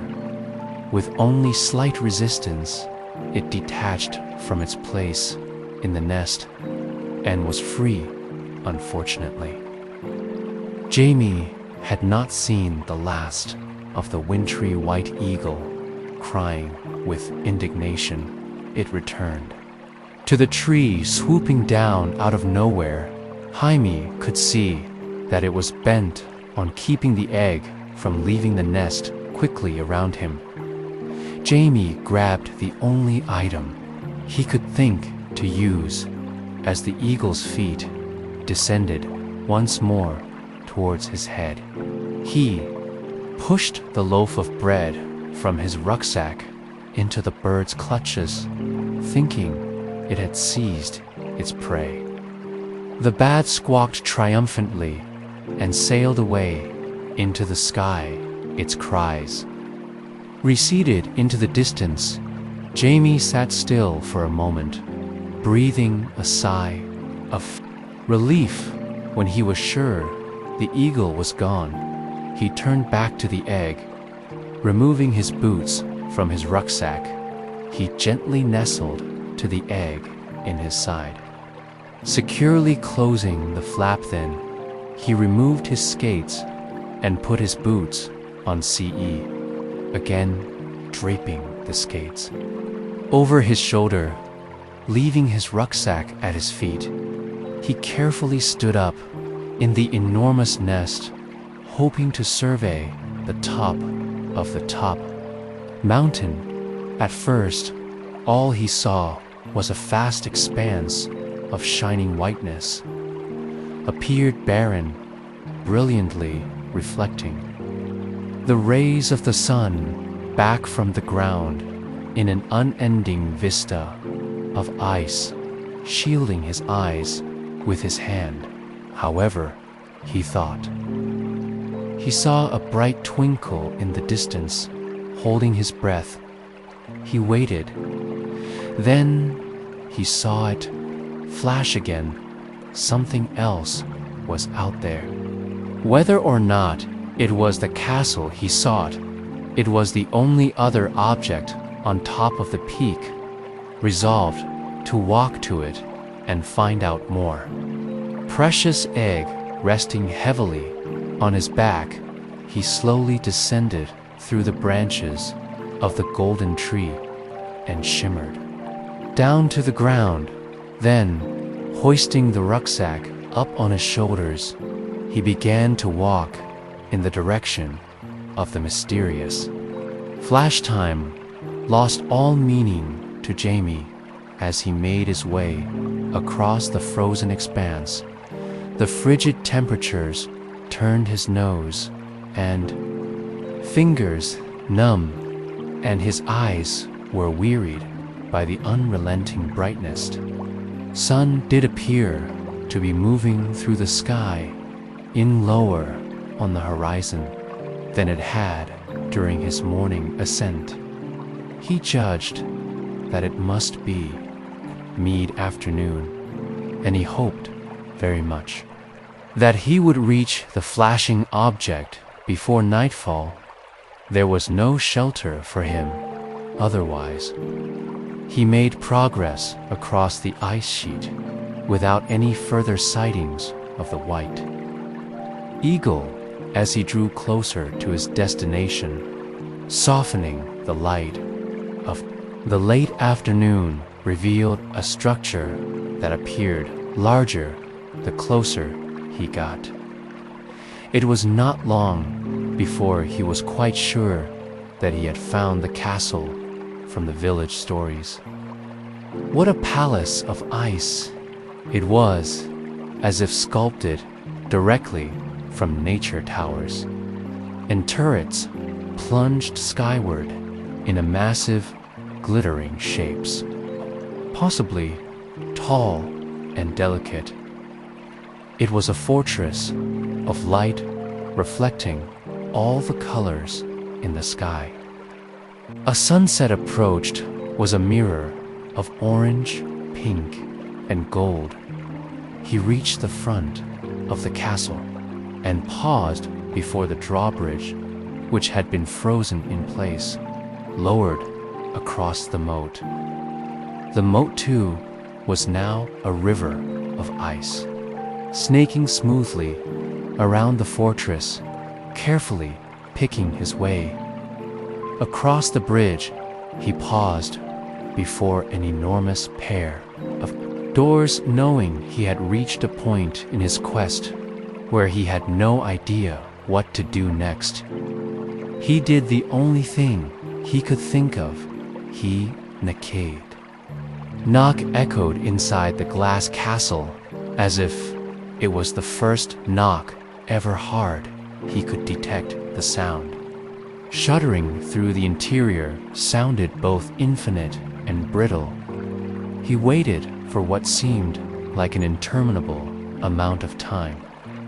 Then, slowly, the door began to open, shivering with the effort, as if had forgotten its purpose.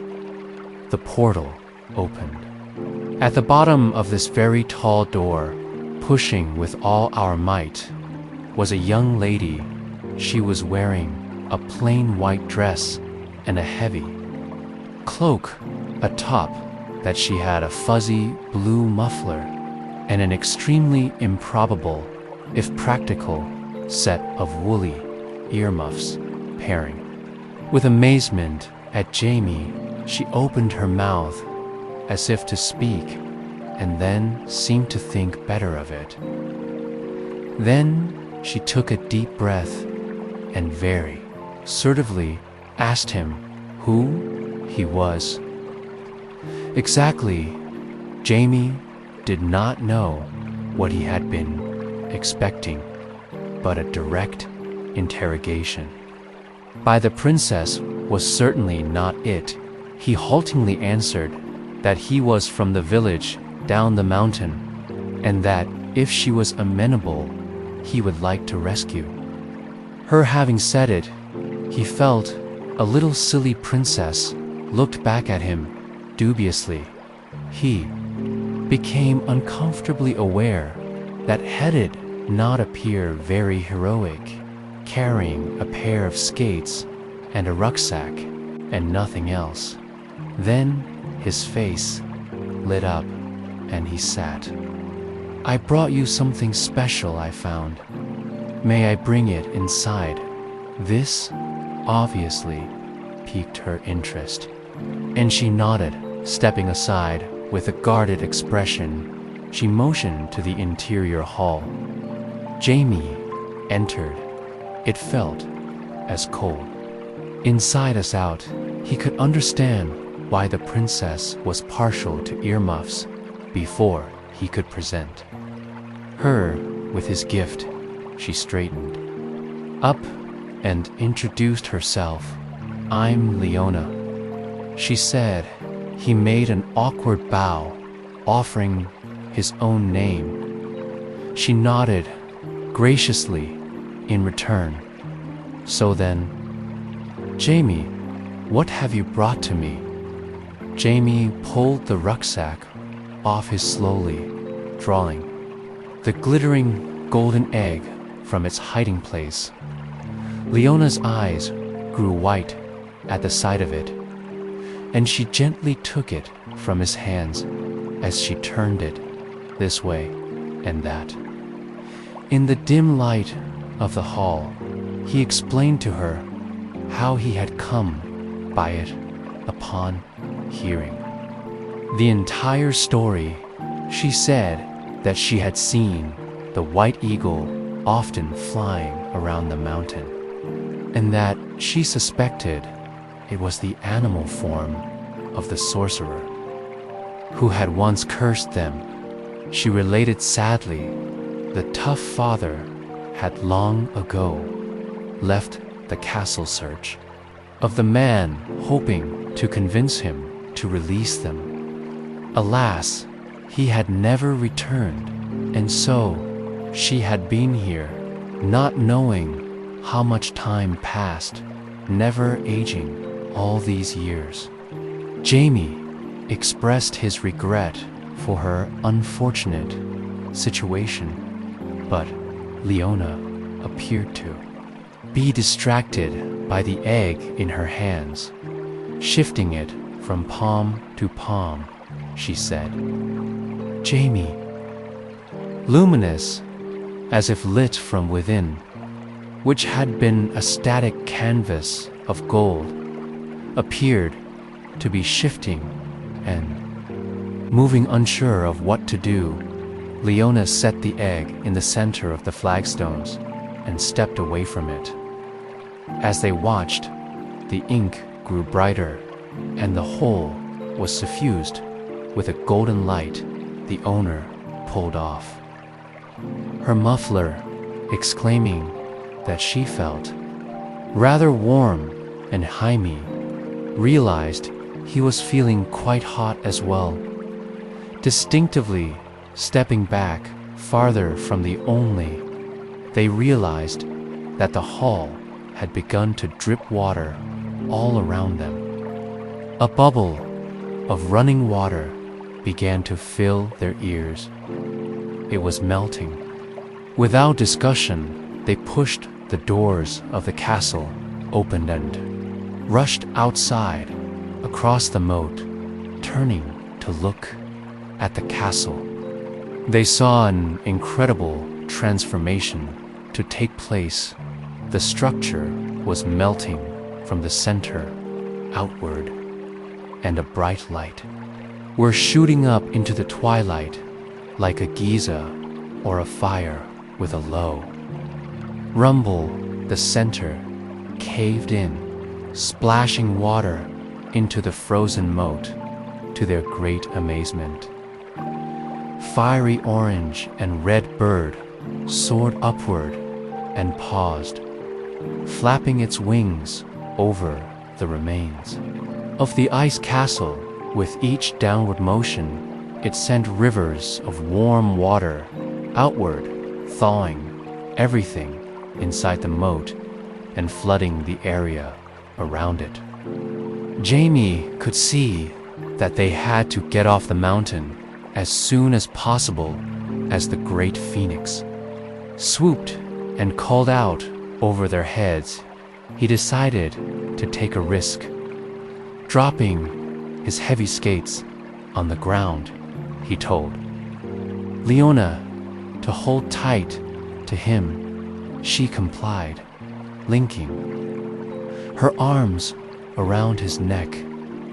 Then, as the beautiful bird swooped close above their heads, he grabbed it by the feet, holding on us tightly as he had done to the frosty white eagle on the way up the mountain. Without protest, the bird carried them into the air. Fragile Ice Palace vanished behind them, and the ground melted away and caved in as the triumphant phoenix soared across the mountaintop and plunged downward, heading straight for the village below mountainside.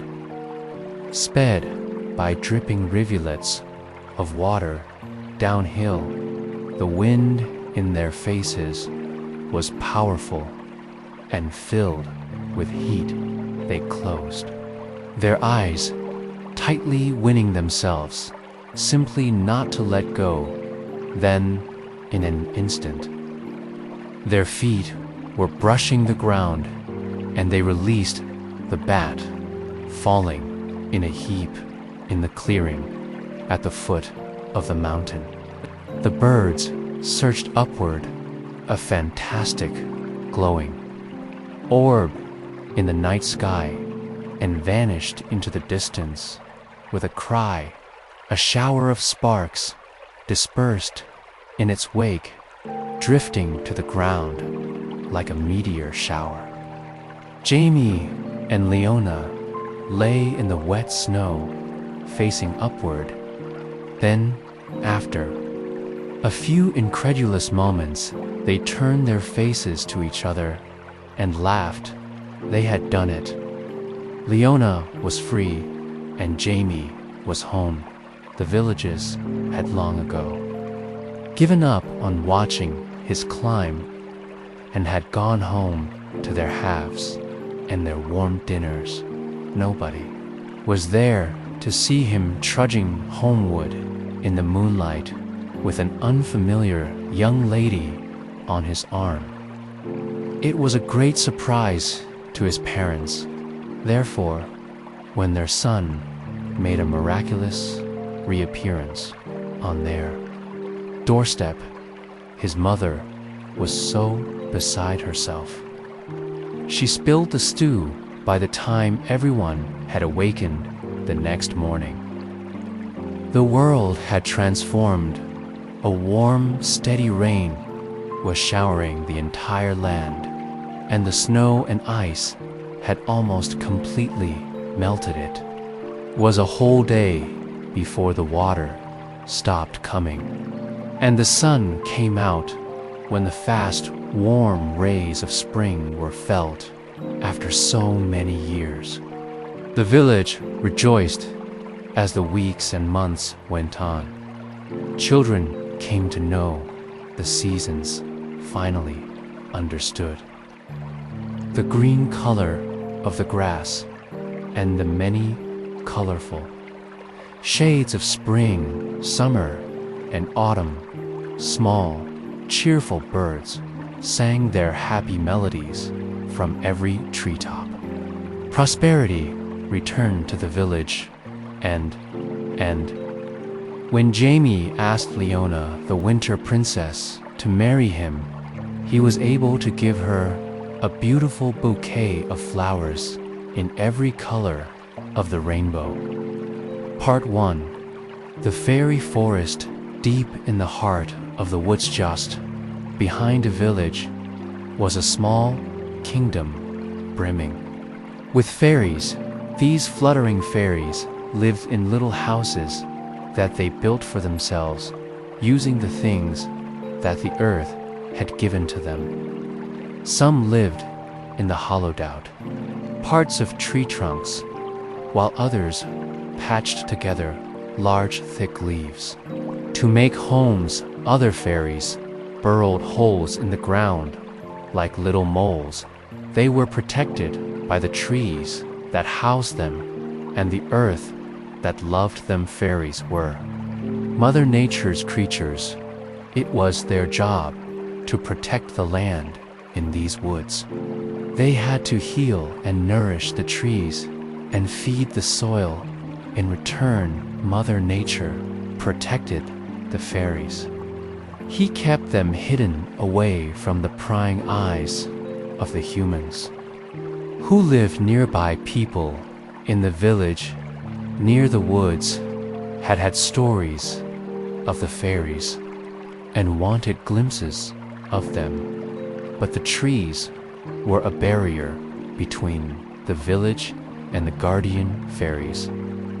Whenever a human came too close, the tree branches would often tickle the person's head or sway across the path, blocking the way, and sometimes the path itself would confuse people by moving entirely.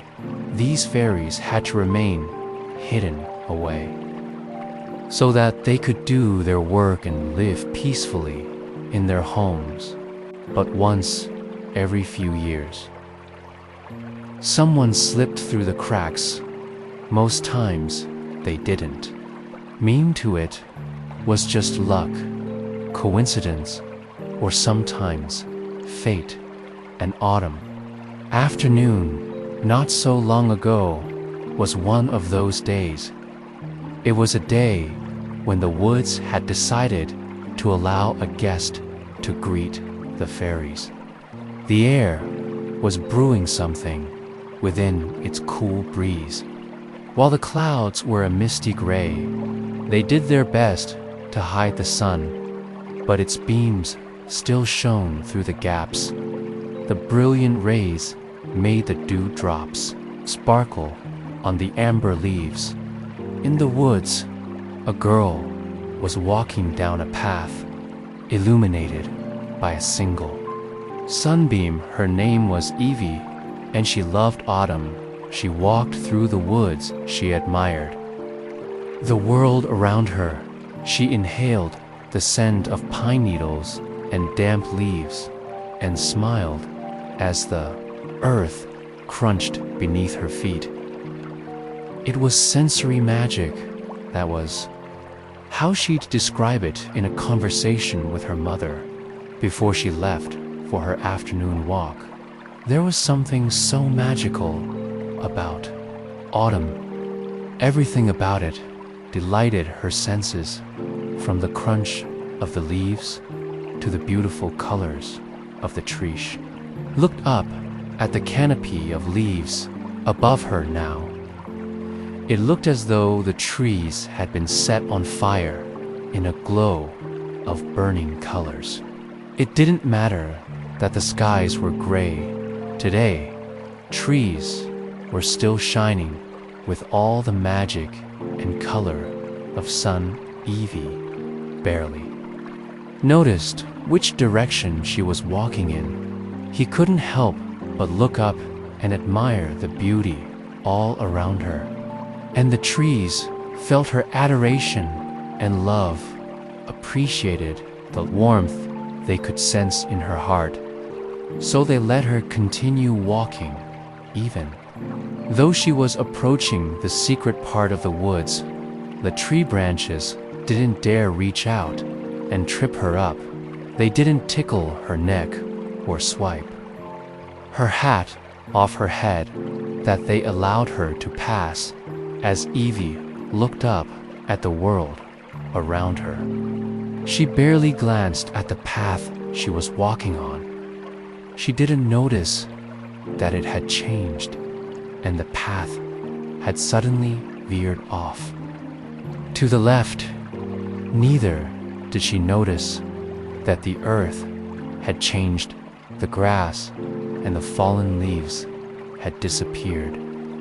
Evie continued walking until she realized that her feet were no longer crunching. Instead, she heard the tapping of her shoes against stone. When she looked down, she noticed that the dirt green grass had vanished. It had been replaced with a cobblestone walkway. The path was tightly lined with red maple trees and tall shrubs, so she had no option other than to turn back or to follow the path. Wherever it might lead, Evie looked back at where she'd come from, hoping to spot the dirt trail she had followed before, but behind her she could only see green grass, fallen leaves, and tall looming trees. The trail had disappeared. Evie stood still and wondered what to do next. She looked up at the clouds softly floating by and wished it was evening so that the North Star could make an appearance. If only there was something to guide her for a moment. She thought about turning back and wandering through the woods until she could make sense of where she was, but something stopped her. It was as though a firm finger was pointing back to the cobblestone path she stood on now. A voice inside seemed to be encouraging her follow the path. Evie was filled with a sense of excitement. The thrill of something new thrummed in her heart. In that moment, the rest of the world faded away. All that was left was this cobblestone path before her, and the wonderful possibility of adventure. So Evie began to walk. She watched her boots step over the glistening stones. Footstep was cautious and quiet, but somehow she wasn't afraid. Instead, for whatever this little path was leading her to. But after just a few more steps, Evie came to a halt. She heard a distant scuttling from somewhere, like tiny little feet pattering on the stone. At first, she thought it was an animal, possibly a mouse or a squirrel. But then she had quiet footsteps and realized it must be something else. Could it even be something magical? Of course, Evie didn't really believe in magic anymore. When she was little, she had once seen the garden gnome on her front lawn wink at her on another occasion. She'd mistaken a dragonfly for a fairy, but that was when she was very young. After she turned 12, all sorts of magic vanished. It was something that belonged in books decided.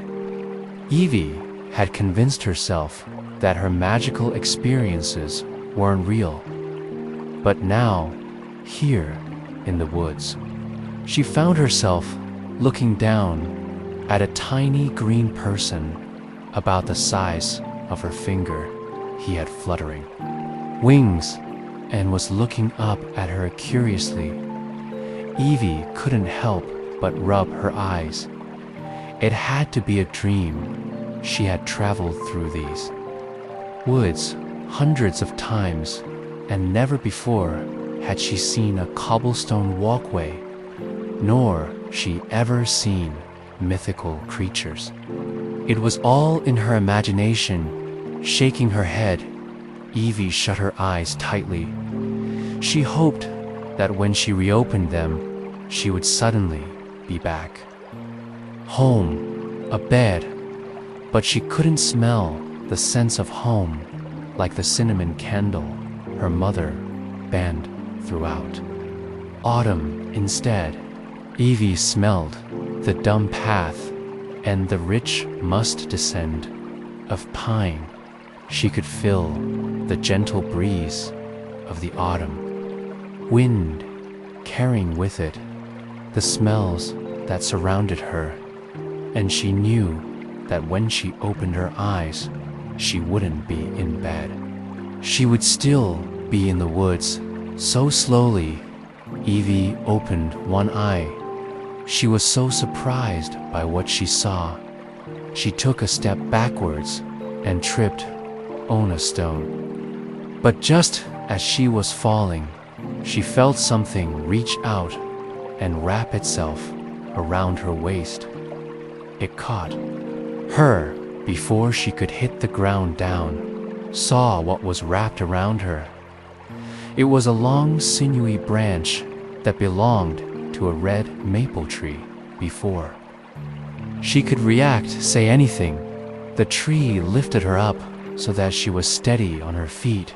Then it slowly pulled its branch away from her. Evie blinked now. It was just an ordinary tree with solid branches. Once more, thank you, she murmured, unsure what else to say to a tree that had just rescued her. The tree waved its branch as if to say, "No problem, Evie." Couldn't believe it. She felt as though she was Alice and had stumbled into Wonderland, somehow rubbing her eyes. She slowly turned her attention back to the very thing that had surprised her before. Fluttering up in the air with beautiful multicolored wings were several small people. They were no bigger than her hand. As they hovered, they inclined their heads towards her. He looked at Evie as though she were a strange thing. It was as if she was a mythical creature here. He whispered he felt like she had to say something to break this unusual silence. That way she would be sure she was really here. The fairies watched Evie with furrowed brows. No one had come into their little village for years. Now, they hadn't had company for some time. One of the fairies looked up at the surrounding trees and frowned. He seemed to be thinking, "You silly trees. How could you let a human through?" But the other fairies smiled. In excited anticipation, they knew Evie shouldn't be there. She was human, after all, but they trusted the trees that protected them. If Evie had somehow managed to slip through their defenses, then she was either incredibly clever, more incredibly kind and good. But judging from Evie's reaction, they soon understood that she had never planned on getting through to the guardian fairies. Something had led her here, to their little village hidden away in the heart of the woods. Whatever the reason, they assumed, and it was something good. So, with smiles on their little faces, they flew up towards Evie, hands wrapped around her fingers and her clothes as they tugged at her. They were trying to coax her further down the cobblestone path. Evie allowed the fairies to tug her along. It felt surreal, having such little things pulling at her with all their might. She could have easily brushed them off, turned around, tried to find her way back home, but instead, she walked along the path, guided by the fairies. She wasn't quite sure what else to do. If she turned back, she might get lost. Besides, she wasn't sure that she wanted to go back. Not so soon, anyway. She had just stumbled into a world of fairies and trees that could move. How could she possibly just walk home after saying that, especially as it seemed that fairies wanted her to stay the further Evie walked? The clearer the end of the path became. She could now see two small willow trees that ended the wall of maples. Soft, curved branches, vibrant green leaves, acted as a curtain protecting whatever lay behind it for a moment. Evie hesitated. So far she had found fairies and moving trees. What would she find beyond it? And half to why? The curtain of leaves, bogus, perhaps, or trolls, or wizards, didn't have to wait long to find out, as if sensing her presence. The willow trees moved automatically, their leaves pulled back to reveal something straight out of a fairy tale back in Evie's world. A season was autumn. She could taste the pumpkin spice in the air and relish the beauty of the golden leaves. But in here, past the willow trees, Evie could have sworn it was summer. As she walked, the air seemed to change. He could feel the heat spreading through her body. Suddenly, she regretted wearing the hat and scarf her grandmother had knitted for her. In front of her was a village, the smallest village Evie had ever seen. The entrance was illuminated by brilliant, glowing sunlight. The leaves of the willow tree tickled Evie's cheeks as she passed through. The fairies let go of her and fluttered down into the village and into the collection of homes that were spread out before them. Evie looked up at the blue sky. white clouds that bobbed along it like fluffy boats. The sun was bright and inviting rays wrapped around Evie, enveloping her in a warm hunk she had the sudden urge to peel off her. Autumn layers and lie on the ground, basking in the sun's warmth fur. Her, she could see the cobbled path stretched onwards, creating a center for a small town. Right in the middle was a tall building, or rather, it must have seemed tall for the fairies. Evie guessed that if she was standing next to the building, it would only reach her waist.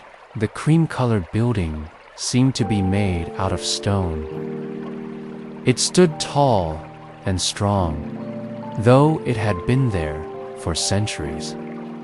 Evie was reminded of the houses that lined her street, which her mother would tell her about in detail. They had been built hundreds of years ago, still remained standing. Embedded in the middle of this building was a large clock. As she looked at it, Evie realized that it was almost tea time. She should have started heading back home quite a while ago. A group of fairies stood in front of the building. With the clock, they were carrying things they seemed to have taken from the woods, like acorns and orange leaves. When Evie approached, they all turned and stared at her with open mouths. Some even dropped the things they were holding. Evie didn't want to walk too far into the tiny village in case she stepped on something or someone. From where she was standing, she could see that on either side of the cobblestone pathway were intricately made houses created from natural materials. He couldn't help but marvel at one house made from a collection of sturdy leaves and twigs. At first glance, she thought it resembled a very neat pile of leaves, but then a little head poked through an opening, and Evie quickly saw it for what it was, a home. She was so busy admiring the sights before her, she almost missed the fairy that had sneaked up on her. It was now flying in front of her face. This fairy stood out from all the others. She wore a long, yellow silk dress and had glowing brown hair that flowed down her body. Her wings were larger than the others and matched her yellow dress, too. She had a pretty and delicate face.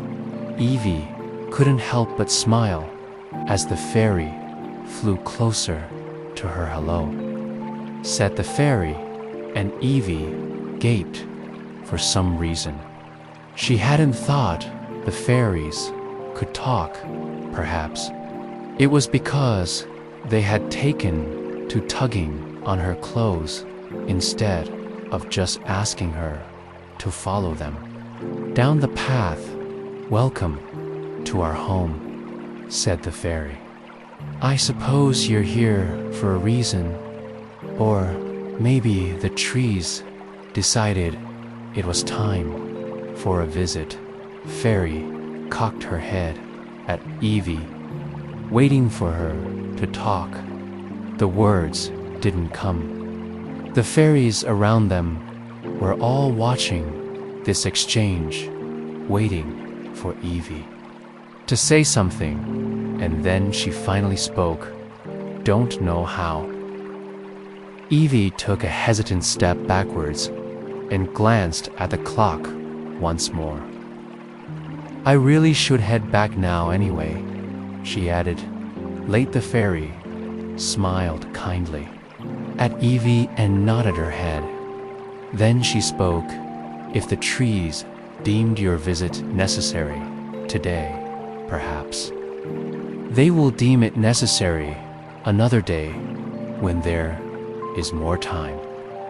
With that, two fairies flooded towards Evie. They sparkled in the sunlight as though hovering in a cloud of fairy dust, or perhaps it really was very dust, Evie thought after a final glance at the magical village. She turned and followed the fairies back out. They led her in silence, which was just as well. Evie was still awestruck. She didn't think she had it in her to talk by the time she had reached the dirt path. Evie was starting to feel just how tired she was. He waved goodbye to the fairies and wandered home. Her head completely in the clouds, the events of the day floated through her mind. She still couldn't believe that any of it was real when her mother asked her how she'd spent the afternoon. Evie didn't know what to say. She wasn't even sure what she had done that day. She could only be sure that she had gone for a walk and she had discovered a world so special she wanted to pinch herself each time she remembered it to check. She wasn't dreaming. After dinner, Evie had a warm, relaxing bath. It felt like she was washing away the forest, picking twigs and moss out of her hair. Then she put on her pajamas and got into bed. Outside her window, the sun had gone away and being replaced by a glistening full moon. As Evie put her head on the pillow-tired brain, finally made sense of everything she'd seen that day. Now she knew that fairies were in fact real, and she knew she would return to the woods as soon as possible. Evie turned off the light, closed her eyes. She was sure she would dream of moving trees, knee-glittering people with beautiful wings, and after just a few deep breaths, she was fast asleep. Part 2. An honorary fairy foreign could feel herself slowly waking up. Bright rays of morning sunlight were streaming in through her bedroom window. The dazzling light was like a brilliant golden alarm clock. Evie turned slightly in her bed and let out a muffled yawn into her pillow. Then she sat up, wiped the sleep out of her eyes, and smoothed down her hair. But hear her family starting the day downstairs. Sounds drifted to her room, the quiet hum of the coffee machine, her mother's laugh, and her father's deep voice. As she became aware of these sounds, Evie realized that her mind was fuzzy. Part of her was still living in the dreamscape she had been in minutes before. Mr. She always did. When she first awoke, she tried to remember her dreams. She wanted to relive those moments and recall the incredible things she had seen. Evie closed her eyes and remembered the feel of soft wings stroking her cheek and small hands guiding her. Then she remembered a clock tower that only reached her waist and a village so small it resembled a child's plaything. Evie shook her head, smiling at her own imagination. She was about to lift her covers and get out of bed when she turned and glanced at the floor. There was her woolly hat, covered in remnants from the trees in the woods, green moss, twigs, and crumbled brown leaves lay embedded in the fabric. Slowly, she stretched towards it and reached out. She grabbed her hat from the carpet and pulled it into her lap. At first, Evie simply stared at the hand-knitted, mustard-colored hat. Then, as she looked closely at the stitching, she found to the evidence of her adventure yesterday. The fabric was soft under. Her fingers stroked it, gently picking out the bits of leaves and dried moths that had become tangled with the yarn, and there, embedded deep in the wall, were infinite specks of shining, sparkling fairy dust. In her dreams, this was the very same hat she had worn on her head. She remembered how she'd wanted to take it off. It had been so warm there in the tiny village. The sun had been shining so brightly, just like it was now, and Rumevi turned and stared at the glowing sunshine, which continued to stream in through the slit in her curtains. Then she got out of bed and pulled the curtains open. Through the window, she could see her front garden and the little street next to it. There was her neighbor wearing an autumn jacket and scarf. The woman was being pulled out of her front door by her large, fluffy German shepherd, and just beyond the houses, a short walk away, there were the woods. This was the place Evie retreated to when she felt nature was calling to her. They were the same words she had walked through in her dream, and they were the woods that had led her to somewhere entirely different, guiding her along a coupled path. As she gazed out of the window, Evie noticed that there was a slight breeze in the air. She watched as it led the fallen leaves into a dance floating along the road. It wasn't much of a wind at all, but rather a light caress of the earth. Then she looked towards the woods again and caught sight of movement in the trees. But it wasn't just a gentle breeze. It looked as though a strong gust of wind was blowing through the trees until the leaves rippled like wafts. Could have sworn the trees themselves somehow moved. But then she blinked, and it was as though nothing had ever happened.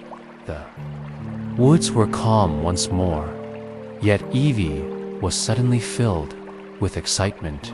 She knew what she'd just seen there was something magical about the woods. After all, now she was sure her memories of the fairy village weren't just a dream. It had all happened. It was all real. She quickly got dressed and prepared to go outside and return to the woods. As Evie headed downstairs and into the kitchen, she realized that her father had just left. She could hear his car pulling out of the driveway. It probably gone to get food for their Sunday dinner. The smell of coffee filled to the air. Evie breathed in deeply, inhaling this scent.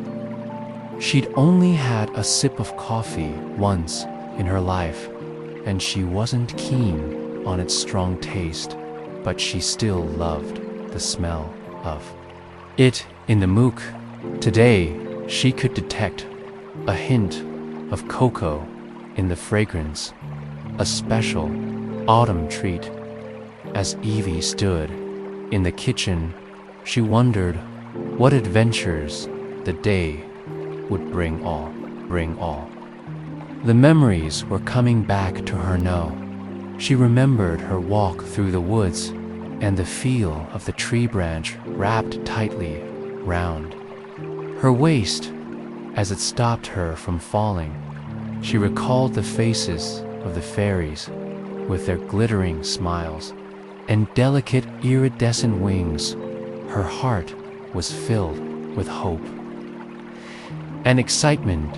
She was sure today would be a busy day. So after saying good morning to her mother, Evie got ready, filling her backpack with supplies. She flittered around her kitchen, collecting granola bars, fruit, and a bottle of water for the journey.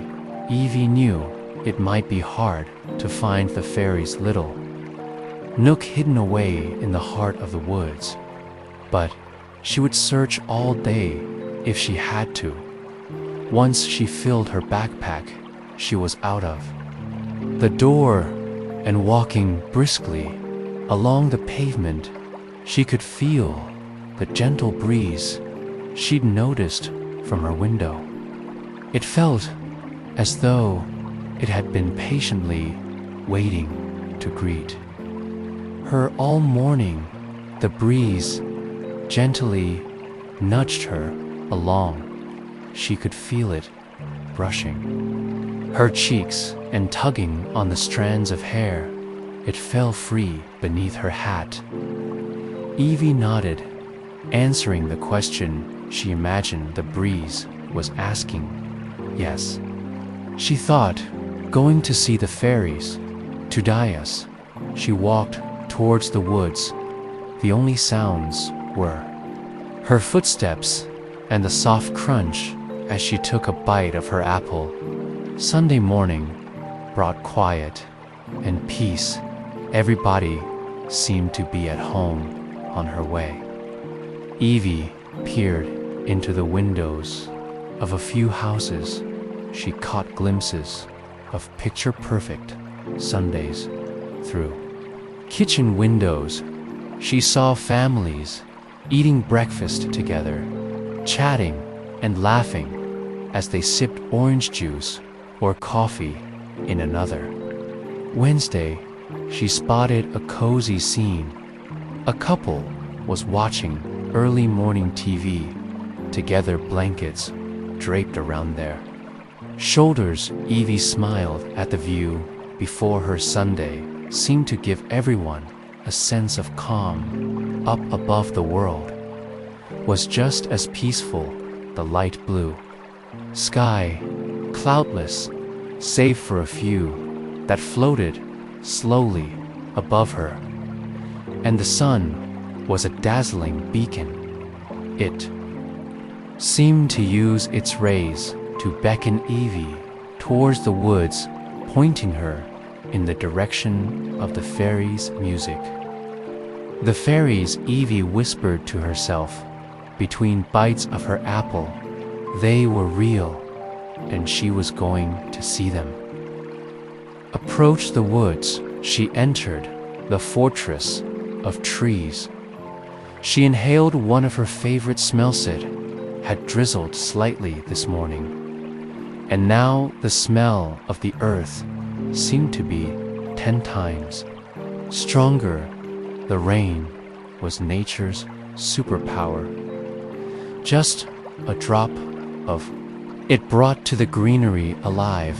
Not only did the woods smell stronger, but everything looked more vibrant as well. Raindrops glistened on the autumn leaves, and the bark of the trees seemed darker, richer, and somehow stronger.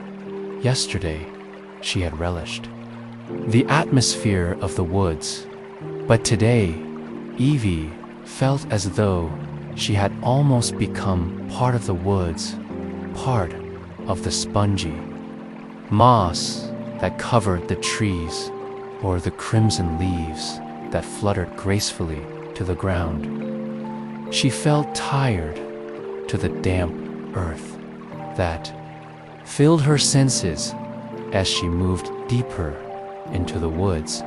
Now she was walking on the same dirt path she had followed 100 times before squelching through the mud. She could feel her boots sinking into the earth.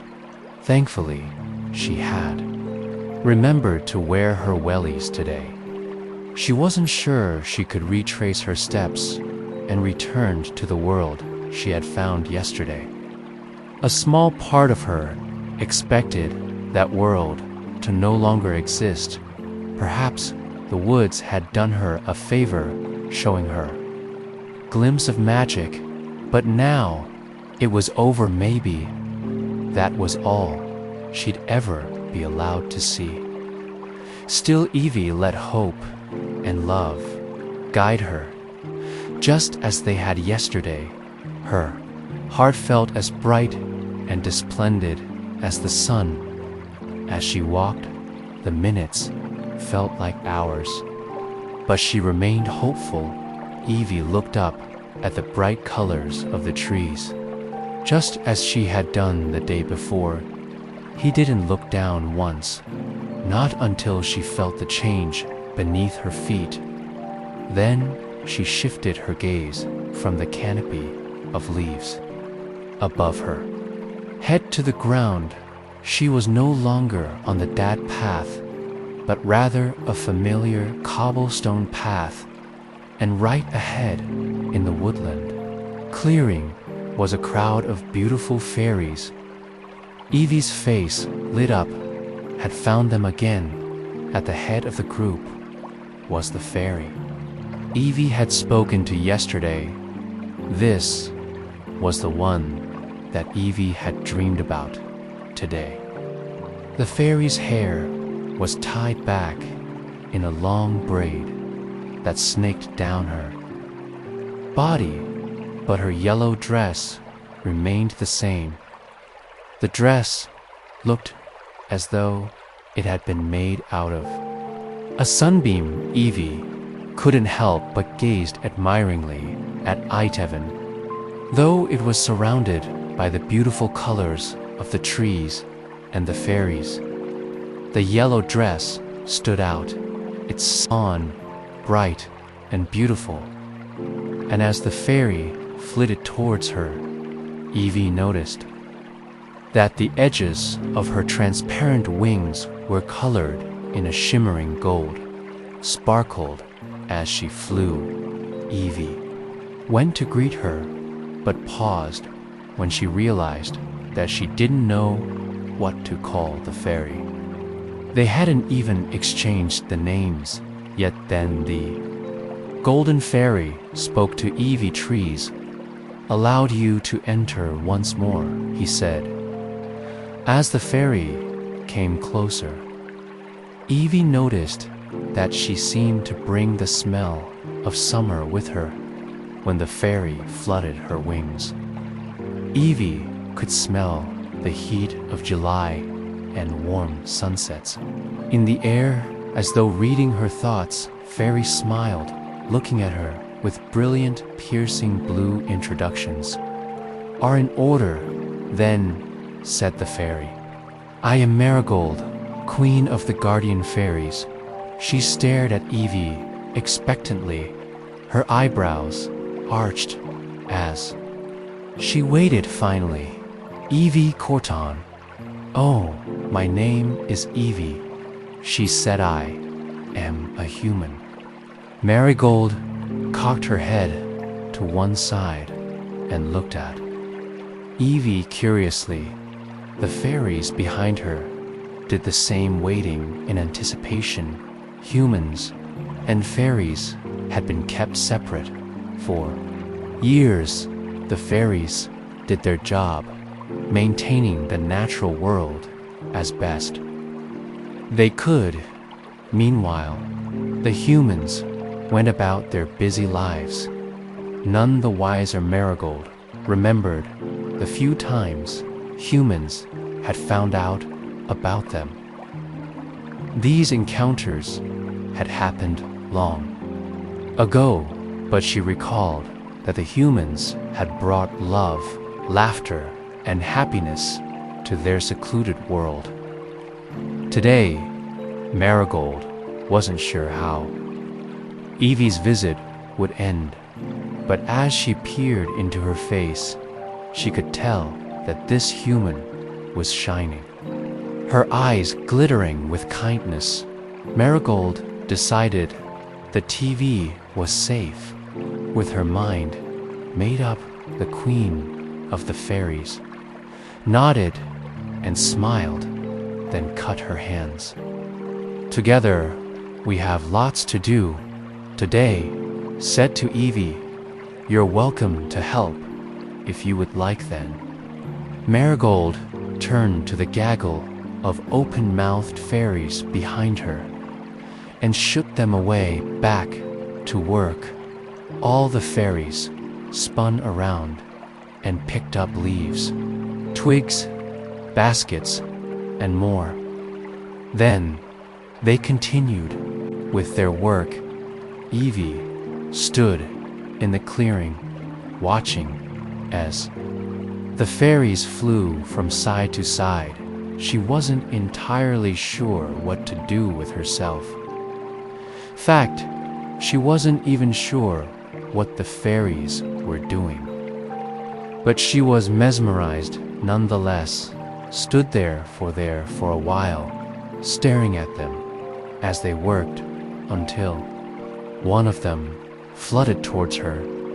This fairy had wide eyes, as blue and as deep as the ocean, and their wings were tinted a faint shade of teal. They glimmered in the sunlight.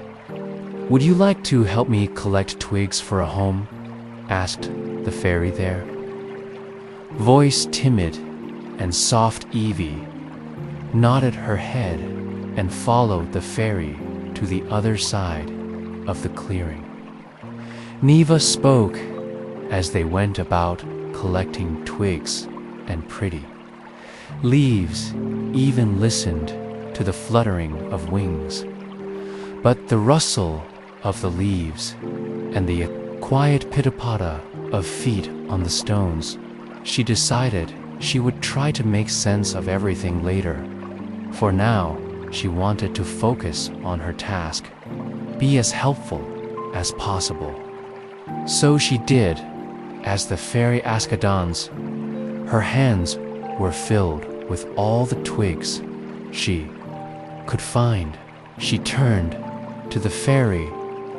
They led her past the tall clock tower and the other fairies, going deeper into the little plot of land.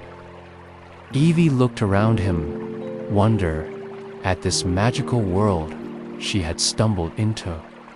Once again, to her, it looked like a natural, happy town. It was the kind of place Evie would love to live. In one day, when she grew up, 2 squirrels bustled past her, pushing a wooden trolley filled with tired fairies. These fairies were carrying things that were too heavy to fly. With so, the squirrels were giving them a lift home. Evie walked on. She admired the fairies' handmade homes, which were beautifully created. There were also little open-air cafes with chefs cooking over fires on the tiny tables were delicate glass containers with fresh water. There was even a little shop made from clay, with a sign in front advertising tea and coffee. Evie was astonished. How did fairies get their hands on coffee? At last, Evie reached to the spot where the fairies were storing materials. As she laid her twigs down next to a house made of pebbles and clay, she reflected on what she had just seen. Evie decided that while humans didn't know about fairies, the fairies most certainly knew about humans, and they knew how to get into their world, too. The fairy with teal wings looked up at Evie so they knew what she was thinking and gave her a cheeky grin. Then the fairy tugged on a bit of glittering white string the TV hadn't noticed before, began to wrap it around the twigs. As the fairy worked, the glitter on the string grew brighter and brighter. It looked as though tiny sunbeams were being woven into the string itself if he watched in amazement. As the string began to melt the twigs together, soon she couldn't see this string at all. From where she stood, it looked like the twigs were being held together by nothing at all. It was like magic. For the next few hours, Evie continued to help the teal fairy. She collected things from the woods, such as acorns, leaves, conkers, twigs, and even tiny stones. She then sat and watched the fairy shape these materials into different things. The fairy broke the stones apart and turned them into a table and chairs, and then created curtains out of leaves. They even scooped out to the insides of conkers to make bowls. Time.